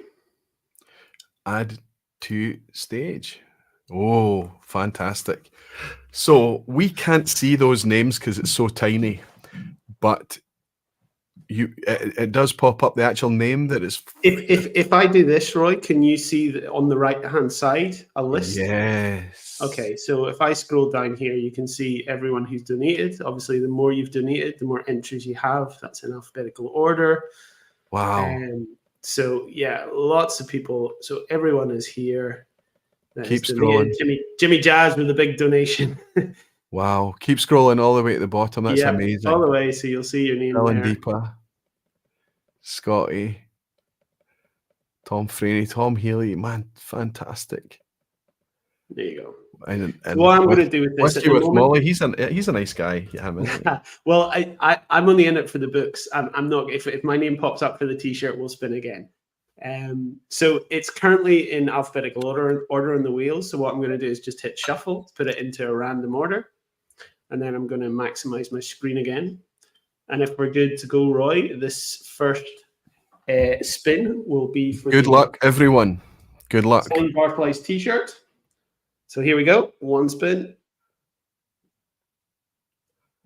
A unique one of one. Who's it going to be? It's a wee name. Phil and Deepa. Fantastic. So Phil and Deepa, they've been on the channel, of course. They had their own channel, Whiskey Mystery. They've been here with me. We've done a vPub together. That's incredible. I even mentioned their name as they were scrolling through the list. So that you're shipping, for the bad news for you, big guy. I know, bad news for me. What's that, San Francisco they're in? They're actually in Nevada now. Oh, Nevada, okay. So yes, it's quite a bit of shipping, but it's nice and light. And at least hopefully shipping a T-shirt to Nevada is not too troublesome. Listen, I'm quite happy to cover the shipping costs for that. No, I've really enjoyed Whiskey Mystery and their blind tasting throughout the year. So no problem at all to ship to Phil and Deepa. Congratulations, Phil and Deepa. Fantastic. So there we go. The Barflies T-shirt is making its way over to Nevada. Right, next up, and it's the exact same price 3 times over. So it's going to be a set of Whiskey Games, Matt Bishop's fantastic playing cards. They're gorgeous. They're really well made. Good quality. The illustrations on it are impeccable. And I love the facts and stats as well. And of course, a copy of David Sturck's new book from me. So spin it for number 1. Maybe I'll win my own book and cards here. I've got a 1 in 24 chance. Robin, fantastic. Hey. I'll write it down. Darth Kermit. Who I sat beside in Rishi's actually on Saturday, so that's good. He was there, yeah, he was there. Okay, ready for spin number 2? Absolutely. Good luck, everyone.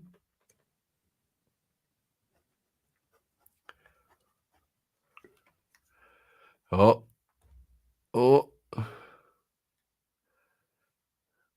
Daisy Vleeland from the Netherlands. Superb. Okay, and final one. Good luck, everyone. Good luck.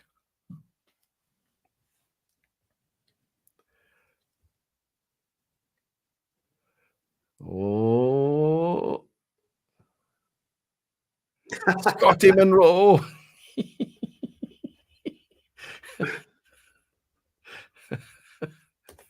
Superb. Absolutely superb. Superb. Scotty Monroe. Got it. A book and a set of playing cards. Well done. Thanks for your generosity, everyone. Thanks for everybody that participated in this. Great fun to see. Scotty's saying, please spin again, Aquavite. Oh. I was almost going to suggest that would happen. Okay. Let's go back to the window. Roddy Graham is in. Appreciating your use of the spinny wheel thingy. It's great fun. Good to see you, Roddy. You've probably all won in the times I've just like not practiced, but just did it for fun. Okay, so we're going to spin Scotty's book and cards again, right? We are, yes. Okay, and let's go. Good luck. Good luck.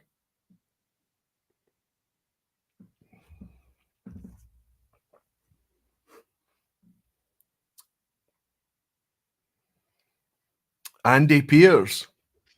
Superb. Superb. A barfly from down south. Fantastic guy. Met him a few times. All fantastic people. We know all of these people.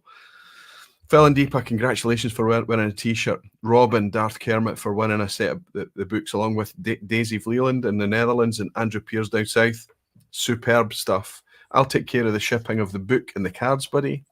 And aye, well done. Can we get a final? How are we on the? Yeah, sure. We are at, just refresh the screen. £1,814. Let's raise a wee glass to the magnificence of these barflies, all these generous whiskey folk. Quite amazing. Thank you all so, so much. Thank you for your generosity, and thank you in marking someone's memory with such magnificence. It's really, really appreciated. And thanks to you, Ben. Thank you, big guy. Cheers. Easy. Thank you. Amazing. Not least because I need to give you a wee sip of this. I need to let you try this, see what you think of it. Absolutely delightful whiskey, a rare thing these days, I have to say. I'm going to suggest, I've got one more bottle to open tonight. It's only 11:05. You fancy coming in, joining us for the quiz at the end? Yeah, I'll join you for the quiz. Let's be honest with you. Let me ask you something. When you first started doing the quiz at the end, what was your scoring? 4s and 5s, maybe. What are you scoring right now? I normally do okay. There's a bit of, I try and get my answer in pretty quickly so that it doesn't look like I'm following the crowd, but I definitely am following the crowd sometimes. The last 2 weeks, I've had a bit of an effort moment, and I've been like 2 out of 6, and I'm going to bed. I know. I would suggest that you're one of the ones that's threatening a 9 or a 10 a lot of weeks, right? It doesn't matter if you're following the crowd for some of this stuff. You need to be skillful at that. You need to be careful and avoid the banana skins when the crowd all goes for the wrong thing. But maybe what we'll do tonight, if you come in and participate in the quiz a wee bit later, we'll make Ben Whiskey with Molly's mark the pass mark for tonight. Just for tonight. Wow, I'm suddenly getting very tired and needing my bed. See how you feel. I tell you what we'll do. I'll look down if you're in. I'll bring you in for the quiz. And if you've shuffled off to bed, you deserve it, big guy, then that's no problem. I'll field it here and see you next time. I'll go and make my ABC thing. Thank you so much for everything. Thank you. Yeah, thank you, everyone. Thank you for your donations. Very generous. Hope to see you in a wee bit, buddy. Cheers. Cheers. Amazing. Thank you all for your generosity. That's just fantastic. Really, really fantastic. All right. Let's get on with me opening. I promised you that I would open 3 of these bottles tonight. So you decide which is the last one. I suspect I know what it's going to be, but we'll put it in anyway. I'll put in a Klein Leash Flora and Fauna.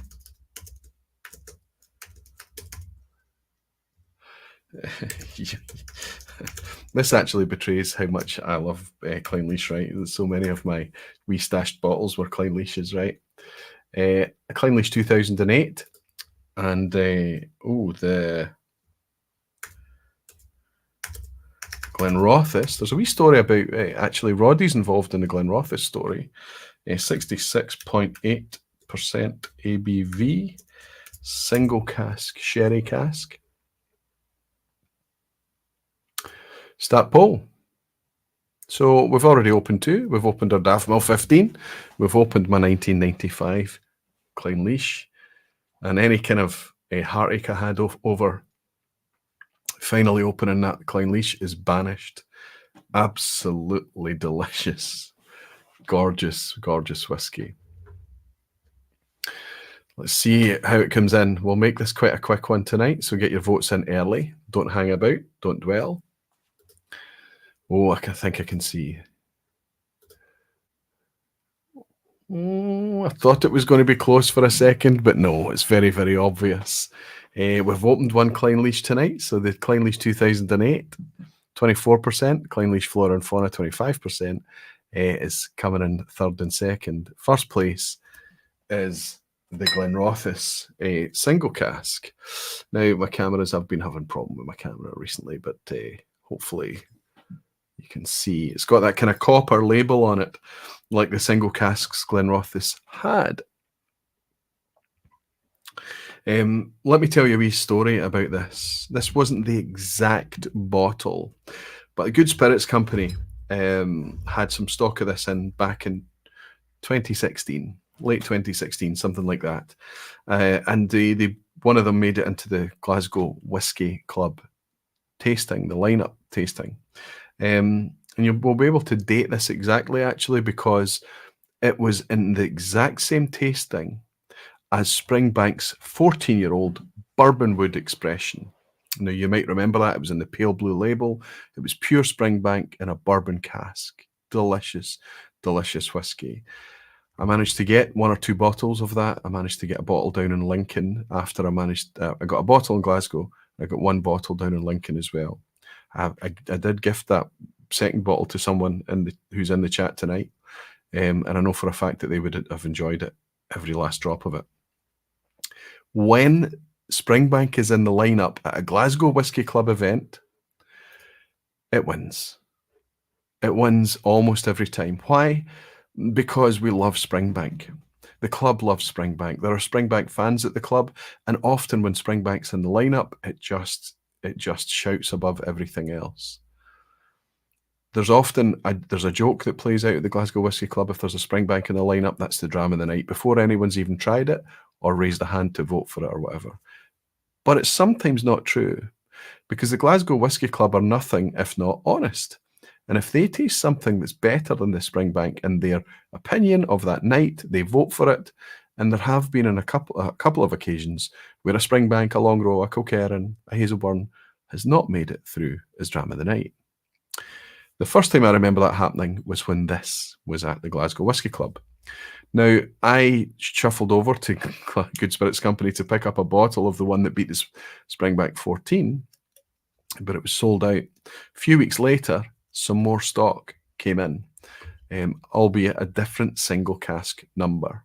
Similar ABV. This one is 66.8. I think the original was 66 dead. I'm not sure. I'm going from memory now. But that's the foil torn on this. So this was bottled in January 2017, and it's been on my shelf then for 7.5 years. I did dust this off. Oh, I need to be careful just in case the cork's not the best. It's okay, feels okay.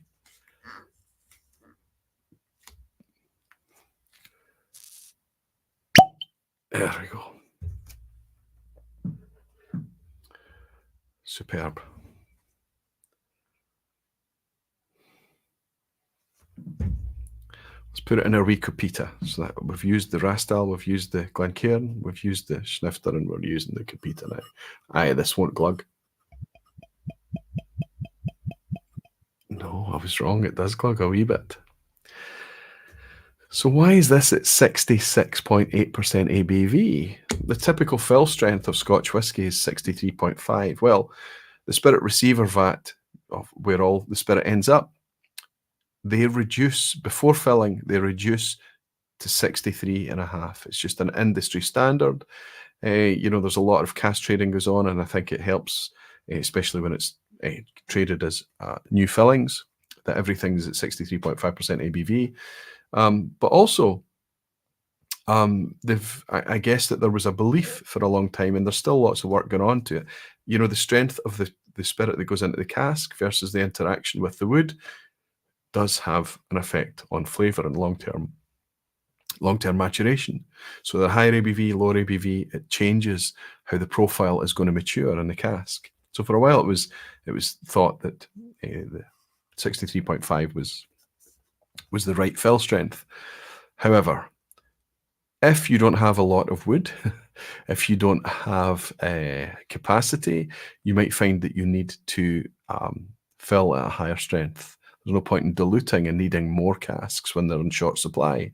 Or how about if you have particularly valuable wood, premium wood, you don't really want to be maturing any water in that. So often, depending on the distillery, depending on the policy, depending on the regime, the people in charge at whatever point in time, there's been periods throughout time that the casks have been filled at still strength, straight off the still. And I suspect in Scotland, where we lose ABV, it's different from hot climates, where you lose water through evaporation. In Scotland, in the cool, damp, humid climate, we lose ABV.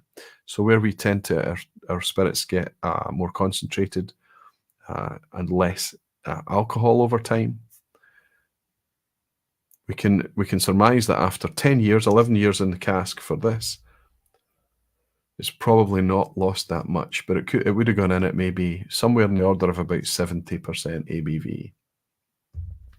I vividly remember this whiskey when I tried it at the Glasgow Whisky Club. It wasn't cheap, even back in 2017. It was an expensive wee single cask bottle from Glenrothes. This bottle is famous. This is like, they call it La Bomba, the bomb. It's almost like a grenade. 70 cl bottle though. It noses a wee bit hot. It's 66.8. You would expect to get that. So I'm anesthetizing my nose, my senses right now by sticking my nose right in the glass. But there's still plenty to nose here. Fudge and dates. Fudgy, sticky dates. Quite thick, rich kind of maple syrup. Maple butter.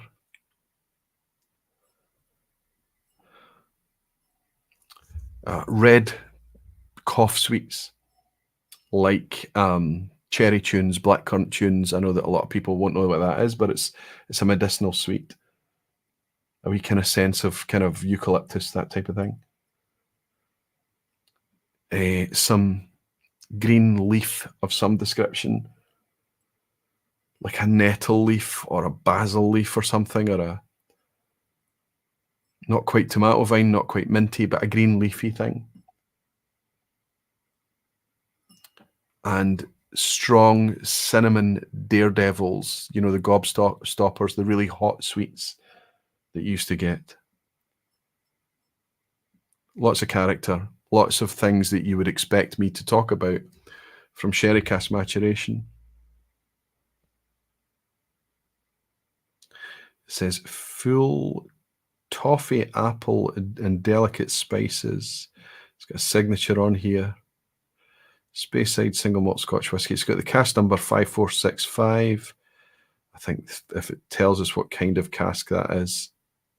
Limited edition is 605 bottles. So we can surmise it's from a sherry butt, but it doesn't tell us what kind of sherry or anything. Could be refill. You never know. Cheers, everyone.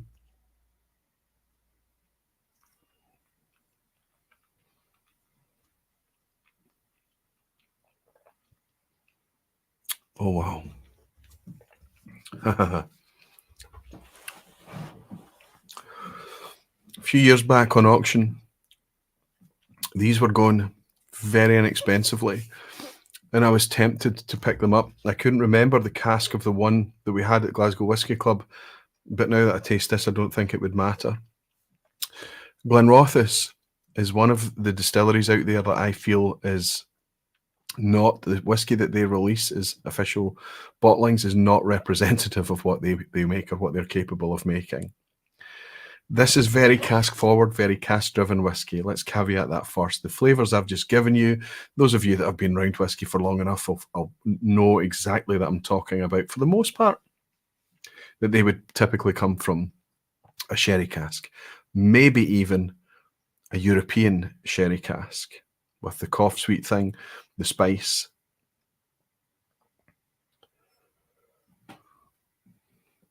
I think there's a juiciness, there is a sweetness here. This could be American oak.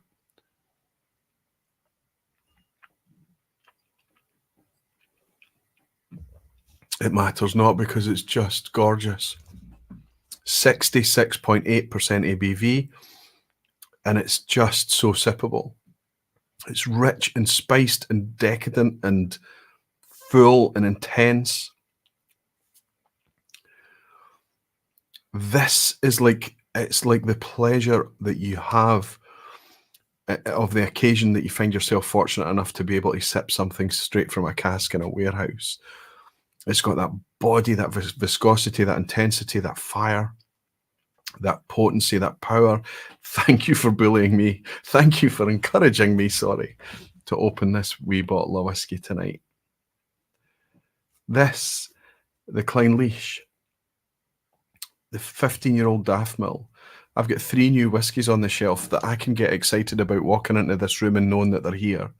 Exemplary, stunning, potent, powerful whiskies. And I can get excited about sharing them too. If we take nothing else away from this evening, surely the reason that we fall in love with whiskey is what it does to us, what it does to us as mortals, what it does to us from a flavour perspective, just to be grateful that we discovered whiskey. And there's a natural human reaction to that we want to accumulate more future experiences that will do the same thing. So we buy a backup bottle of that bottle that did it to us. We'll buy other things and spare other things in the hope that we can experience more of that again in the future. But I put it to you that if they are just sitting there waiting for that special moment, maybe it might never come. Maybe that special moment is now. You'll still be able to share it with that special person. You'll still be able to keep it. It's whiskey. You can keep it on the shelf for months and years if you have to. But it's there and it's waiting for you. And the next person that comes along after you will look at it and they may appreciate it. They may, but it will not mean the same to them as it means to you. I think that's about as deep as we'll go. Doodle the Dram is saying, I get the feeling you'll be sleeping very well tonight on cloud 7. Cloud 9. Let's go with 9. I'll be having a dram of one more of these before I go as well. Rico Denert is here. Rico, so fantastic to see you. I'm a bit sick of watching bottles sitting on myself, so I picked 6 random bottles that are there for years and organised a bottle opening evening with friends. It will be fun, Aquaviti. Rico, please tell me how that goes down. Tell me what you get out of it. Tell me if you enjoy it. Tell me how your friends are enjoying it. Ben is parachuting from the quiz. He's going to call it a night. Got in Germany at 4 a.m. Got in from Germany at 4 a.m. yesterday, and it's catching up on me. Thanks, everyone, for your generosity. Pass mark is still a 5. Oh, you generous fella. Generous till the end, because I suspect he would have scored a wee bit higher. Craig McGinn, sorry. Just jumped, Craig. Let me get that back. There you go. Yep, evening Aquavitae and all. Not something that's been specifically held back for a special occasion, but tonight I've opened an Avanjaric 10-year-old, which was a holiday purchase on Lewis. I wonder if Avanjaric are still producing right now. They've seemed to have. There's not many people talking about it. Maybe it's dialed back a wee bit. How are you getting on with it, Craig? Nice to have you in, and I hope you're enjoying it. This sounds horrific, says Aquaviti. So it's another sherry cast. Jimmy's not enjoying it. Drama in from Brian Cabayas as well. Checking in late, 6 a.m. Philippine time. It's hard to drink neat whiskey in a very humid place. Ice helps. Glenrothes is 10 by Rest and Be Thankful. 66.6% ABV. Ex-bourbon is one of my rainy day drams, says Brian. Cheers. Brian, thank you very much for your generous donation. So it's a very similar animal, right? But just yours is in bourbon. Cheers.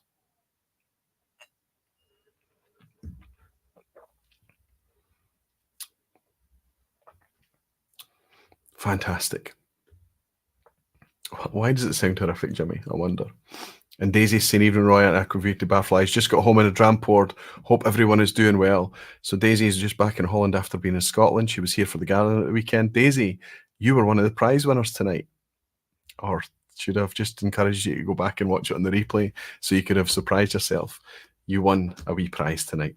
You didn't win the t-shirt, but you did win a book and a set of cards. You can let me know if you want a message or something written in it, and I may be able to get Ralphie to sign a copy or two for any of the prize winners that would like that added in as well. David Sturck, the author, has already signed it. So there you go.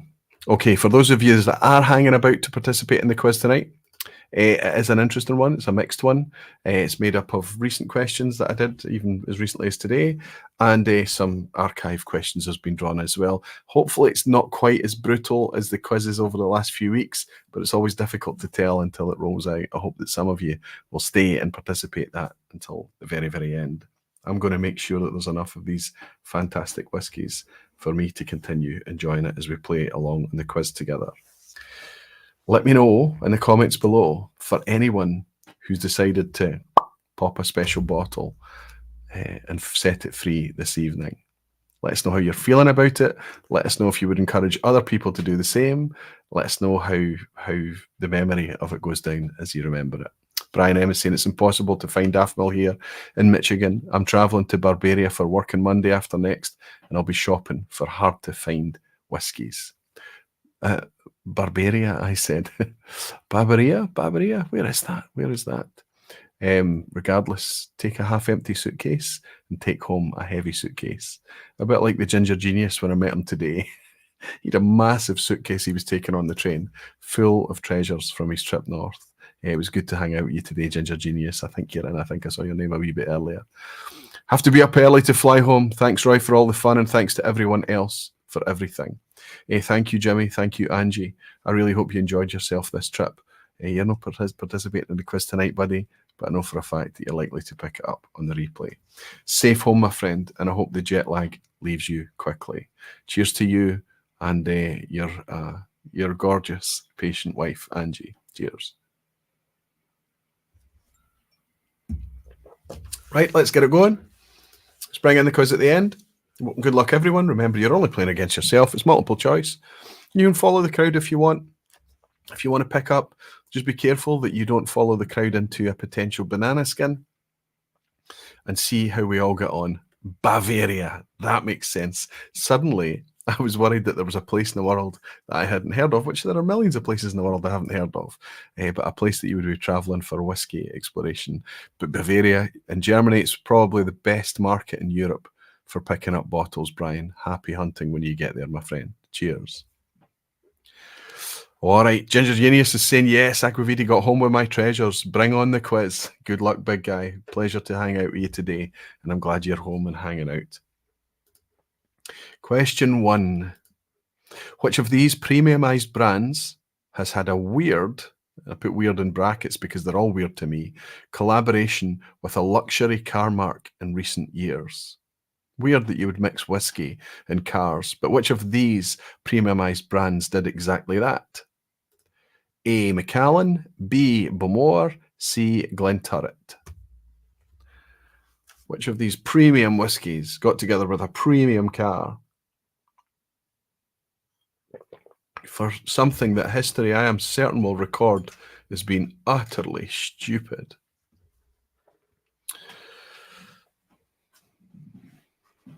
Whiskey Loving Kelpie. Good to have you in, Whiskey Loving Kelpie. Terror Tower is here. Good to have you back, Terror Tower. I hope you're doing well. Too Slow Rob is here. Andy Cross is here. All throwing their answers in. Matt Fulick is here. Good to see you, Matt. Paul Brown. I have a special bottle of Aaron squirreled away for when my son turns 18. It was distilled on the 12th of December 2013, the day after he was born. Otherwise, everything else in the stash is open and fair game. It's uncanny, Paul. Over my right-hand side, there's a bottle of Ben Rinnes, Signature Vintage Ben Rinnes, that was in the lineup to be opened tonight.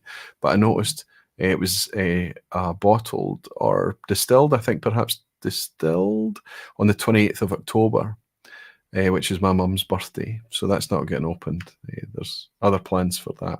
Sachin Kenth is here. Good to see you, Sachin. He's saying hi, Roy. Good to see you, buddy. And Rob Smith is participating by saying A, B, and C, all of them. I can tell you that Macallan partnered up with Bentley, Bowmore partnered up with Aston Martin, as Daisy Vleeland pointed out, and Glenturret partnered up with Jaguar. all of these marks seemed to think it would be a good idea to partner up with a booze brand. Is it me? Is there something I'm missing? Question 2. The Malt Whisky Yearbook 2025 edition drops later. It's actually not later this week, it'll be the start of next week. The cover shot is a screw top bottle pouring into a tumbler. But I'm going to ask you what's on the cover of this year's 2024 edition. Most of you have worked out that you're going to be much more powerful at the quiz at the end of the vPub with the Malt Whisky Yearbook as your companion. A, it features a polished copper still and hatch. B, it features a top-down shot of a dram in a glass. Or C, it features a glass sitting inside a charred oak cask. What is on the 2024 edition cover? Roddy is saying, where's Whiskey with Molly? He's just come back from Germany at 4 o'clock in the morning, so he didn't have any sleep at all last night. He did mention to me at the start of the session tonight he might not be able to make it through, so he sent in his apologies. But I'm sure he'll pick up the quiz on the replay. Thanks for looking out for him, Roddy. I know you were worried I've left him sitting in the background while I do the quiz without him. So he's left and suggested that tonight should be Passmark 5 as always. Aye, fair dues, says Roddy. Can only see, not listening. Ah, terrific. You've not got AirPods in. I'm a terrific cure for insomnia, big guy. So if you're needing help to nod off, just stick in a couple of earbuds. You'll be sleeping before too long. I can tell you that it is, in fact, I should have it here. I've always got it on the desk, right? Here we go, under some paper. But it is, in fact, yes, 2024 edition is a top-down shot of a dram in a glass. So B, if you answered B, which most of you did, move on to question 3. A wee picture of it, I didn't need to hold it up there. Which of these distilleries has just announced the release of its oldest whiskey to date? Just this week, if you're watching or reading Dramface, you would have picked up on this news, and you maybe picked up on your social media feeds, but one of these distilleries is just releasing its oldest whiskey to date. Is it A, Wolfburn at 10 years old? Is it B, Lindors at 6 years old? Is it C, Kingsbarns at 8 years old? It's amazing going back to this Daff Mill now, and contrast is so striking.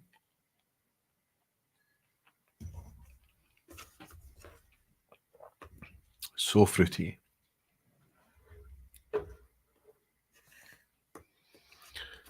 Two out of two. Ben is saying he's still playing. Missed Q1, but assume it was a gimme. It was a gimme. It was a gimme. A and B have been around for a while, says Lachlan McKenzie. Good seeing Lachlan. Chris Pollack is here. Gene Kelly playing at the quiz at the end. Dave Barnes is here, you superstar. Look over my shoulder here. Dave, this ARM14 is a present from Dave. The generosity is incredible. We've got an old Pulteney 17 from Dave. We've got Whiskey Nick 101 brought me a Belgian single malt whiskey as well, as my camera's freaking out. How much has it been doing that? You don't need to see my face at this point. And also the Dark Glen from Glenora Distillery, a gift from our Canadians. Graham Young and the crowd came over gifting me that amazing bottle, along with some delicious maple syrup, which I look forward to. Thank you all so much for your generosity, and good to see you, and Dave. I can tell you that you're all spot on. Absolutely. Kingsbarns is releasing an 8-year-old product. There's a wee picture of it here. It's a cask strength, a decent outturn, 7,000 bottles. I think there's quite a lot of it out there. It's a wee bit pricey, if I'm honest. I think 75 quid for an 8-year-old, but still, I think it's one I'm going to be keen to try. Maybe pick up a bottle, try it out, see how it is. It's fantastic to see that Kingsbarns have got 8-year-old product. I wonder why they didn't put a nice 8 on the label there. I wanted to vote for opening the RN14, says Molasses Mike. Well, Mike, I actually opened an RN14 on the vPub quite a wee while back. I've got a bottle here. Interestingly, the bottle that was gifted to me by Phil and Deepa. Question 4. Which of these Diageo worm tub distilleries features an image of a worm tub on the bottle's front label? So I'm looking for a brand that has an image of worm tubs on its front label. A. Craigellachie, B. Cragganmore, C. Glenelgan. Which of these Diageo worm tub distilleries features an image of a worm tub on the bottle's front label?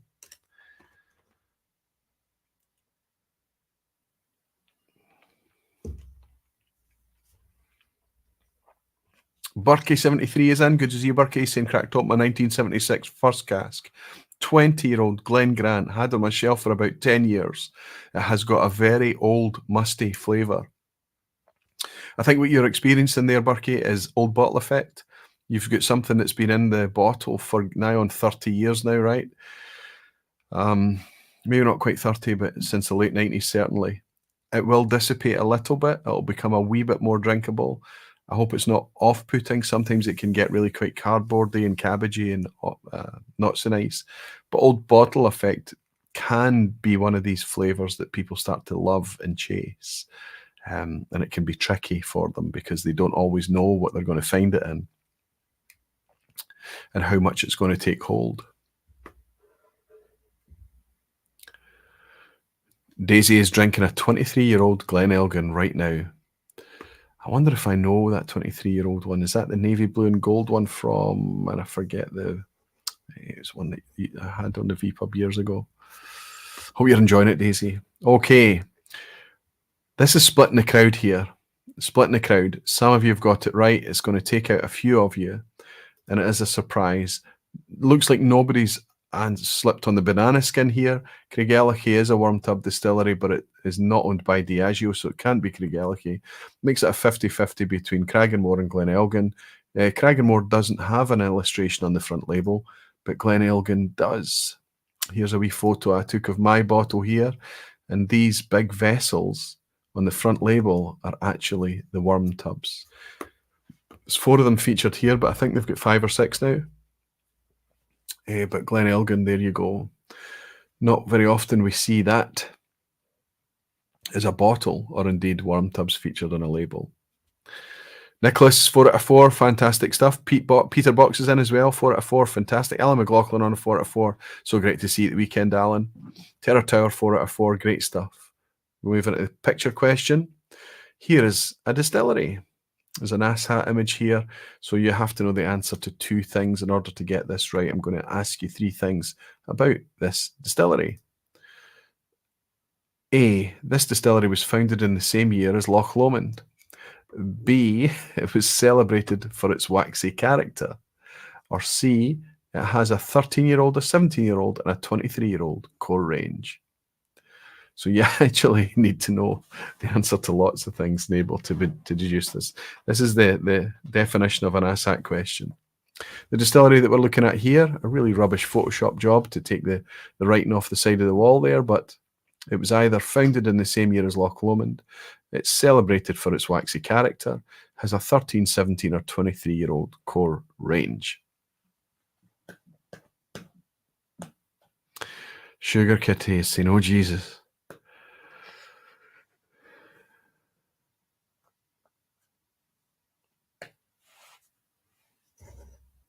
What terrific drams to have in front of me tonight.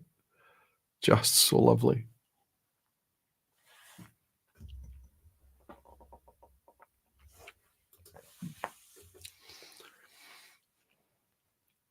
Too Slow is saying, no, follow the crowd. Come on, Rob, follow the crowd. Follow the crowd. Rod Graham is saying, ish. So, we are looking at Deanston Distillery. Lachlan Mackenzie was the first to spot it, and absolutely most people have worked it out. Rob Smith is also going with the crowd. I can tell you that Deanston is founded in the same year as Loch Lomond, and it is also celebrated for its occasionally waxy character. So you had a 66% chance of getting this one right. The one I was alluding to in C was obviously Craig Ellicky, 13, 17, and 23-year-old. So there you go. If you answered A or B, you're getting this one right tonight. Maybe I'm being generous, but you know how it rolls. And it doesn't last too long. Question 6. Which whiskey producing island is this? So on screen, I'm sorry if you're listening to this podcast style in the car or whatever, but there's a silhouette image on screen right now that is the shape of a whiskey producing island in Scotland. And I'm going to ask you, is it A, the Isle of Harris, B, the Isle of Arran, or C, the Isle of Raasay? Sugar Kitty's saying waxy, not so sure about that. Deanston can be a wee bit waxy. I have had very waxy Deanstons in the past. I have to, but a bit like Clynelish, obviously the most famous waxy malt. It's not guaranteed for the waxiness to be there all the time. It really does depend.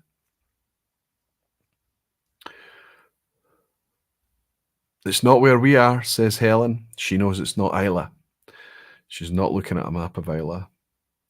I'm taking the point for the Lindor 6-year-old. I've just bought it. You can have any. You know what the rules are. You're only playing against yourself in a quiz at the end. Roddy Graham is suggesting this is B, along with Craig McGinn, Rob Smith, Graham Fraser, Bruno Martins, A. Martins. That looks like maybe a new name. A. Martins, good to have you in. Terror Tower.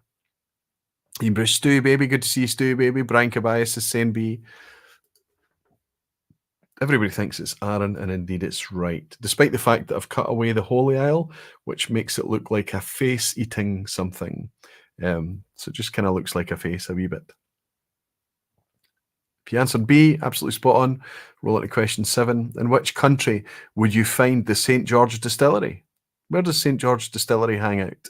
Where is it? Is it A, in the United States, B, in Germany, or C, in England? Where is the St. George Distillery? There should be a banana here. Don't know why there isn't a banana skin here. There should be a banana skin here. St. George Distillery is in the USA, Germany, or England. Whiskey Games, Matt Bishop is in.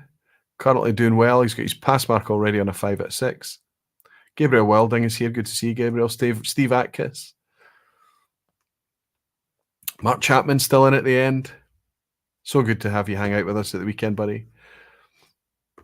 Aris Mouse is in. Good to see Aris. Robert Rutherford. Robert, that looks like a new name. I'm glad I caught you. Welcome in. Thank you for participating in the quiz at the end. And you're answering A for this one. You think it's in the USA. Peter Box is changing to the A. And Daisy is saying, oh no, A. I wonder if Daisy originally answered something else. She did. If there was a banana skin here, it would have almost caught her out. St. George Distillery did exist in England, but because the original St. George Distillery was actually in California, they are now just the English Whiskey Company, the English Whiskey Distillery.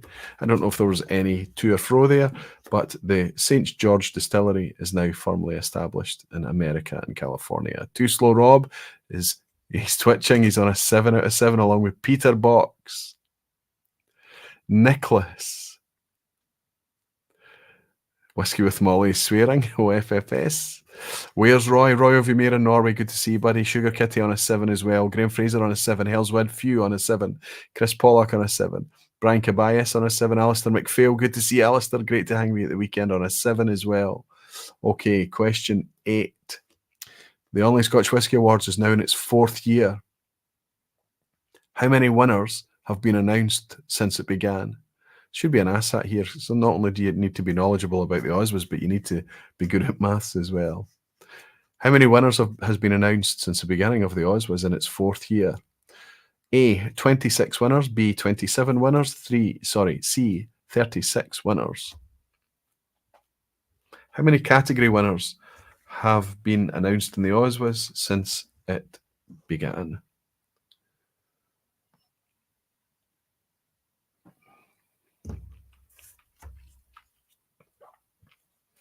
Wow, I wonder if whiskey gets better just sitting in the bottle. Different winners, you mean? No. I don't mean different. I do not mean different. Keep it simple.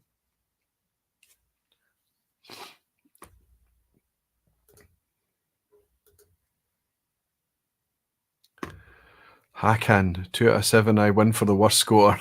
Stick with it, Hack. Stick with it, buddy. You'll pull through. You'll get there.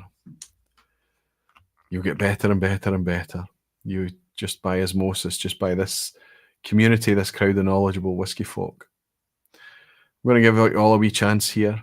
You might remember that the inaugural Oz only had 8 categories.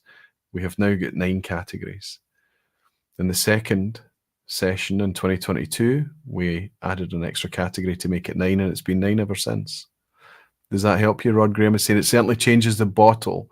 Better is a matter of personal preference, of course. You're right, Roddy. You're right. But I'm worried about all the bottles. I was worried that I opened over the course of the weekend for the tastings and things. You know, would they live up to my memory? And I think with very little exception, they really did. It was incredible. These 3 tonight as well, just delicious. Okay, the answers are coming in. People thinking 27. Well, of course, there's 9 categories. We're in the 4th year, but we haven't announced the winners for the 4th year yet. So it's not 36. And I've told you there was only 8 categories in the first year. So we've actually announced 26 winners so far. That's cleared a few of you out, I suspect. Mark Chapman sneaked in saying, oops, A. Chris Pollack came in and saying, changing to A. They're all managed to, it's like an Indiana Jones number, getting in under the door and reaching back and grabbing their hat as well as they skid through. Tremendous stuff, tremendous stuff. Okay, 2 more to go. Some of you are holding it together.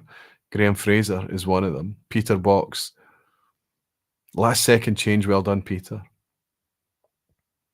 Brian Cabales as well, 8 out of 8. Good stuff, Brian.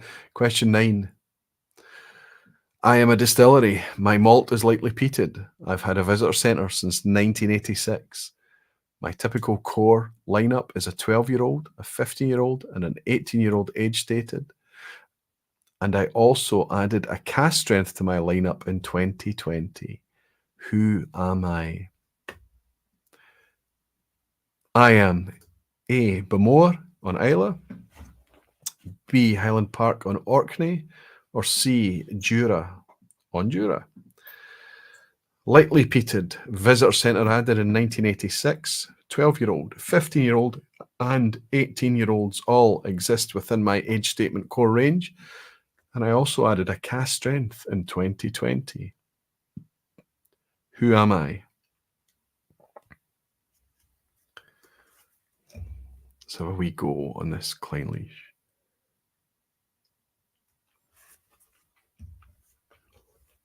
It is amazing to me how many topics are scuppered by the Online Scotch Whisky Awards. Just the amount of nominations, the amount of companies and distilleries and brands and products that are nominated, and that means that so many of the vPub topics are pushed down the road until after the Oswas are finished. But this one hasn't been affected tonight, other than the fact I couldn't throw the Anok 24 into the mix.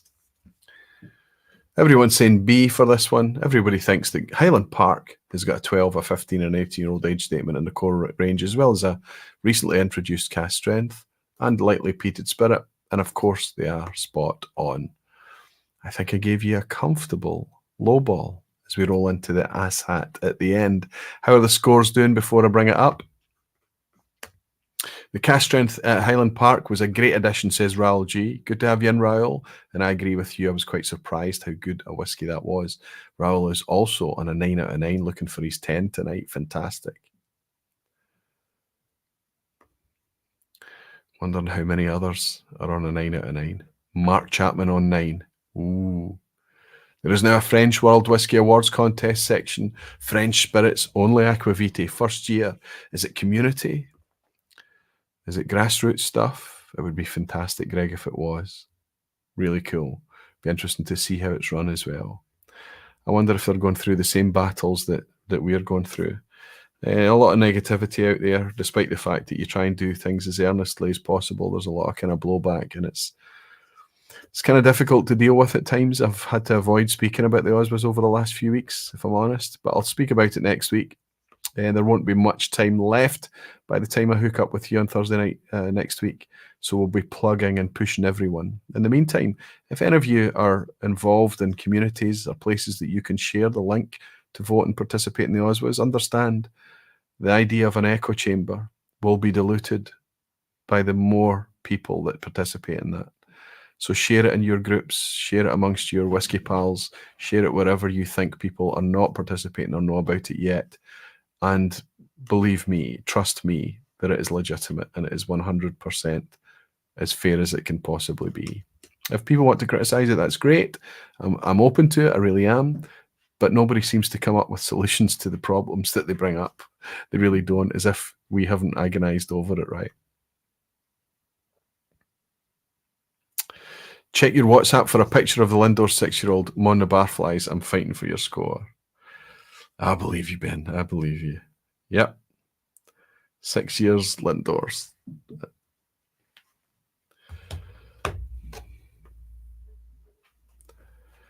Visit and vote now. Sugar Kitty encourages gently. Thank you, Sugar Kitty, for sharing the note. I'm going to pin that, actually. I'll pin it to the top.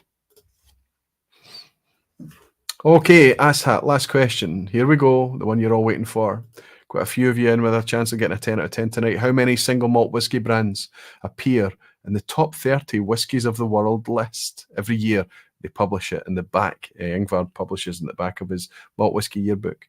I'm just going to ask you, how many single malt whiskey brands appear in that top 30 list? Is it the same as the number of A, Orkney distilleries with worm tubs? Is it the same as B, Islay distilleries featuring worm tubs? Or is it the same as C, Lowland distilleries condensing with worm tubs? How many single malt Scotch whisky brands appear in the top 30 world whiskies list? It matches the same as either A, the number of Orkney distilleries using worm tubs, B, the number of Islay distilleries using worm tubs, or C, the number of Lowland distilleries using worm tubs. Any figures you can close on Oswas participation? I checked tonight. I've closed the browser tab since, but we were at 2,600 participants earlier today, Chris. So, and I think in the past we've got up to 4,800. My prediction is that I suspect that that'll drop back a wee bit just because of things in whiskey experiencing a bit of a contraction, other dynamics involved as well. So as much as possible, we need to get it out there. Too slow is no happy. He's saying, what the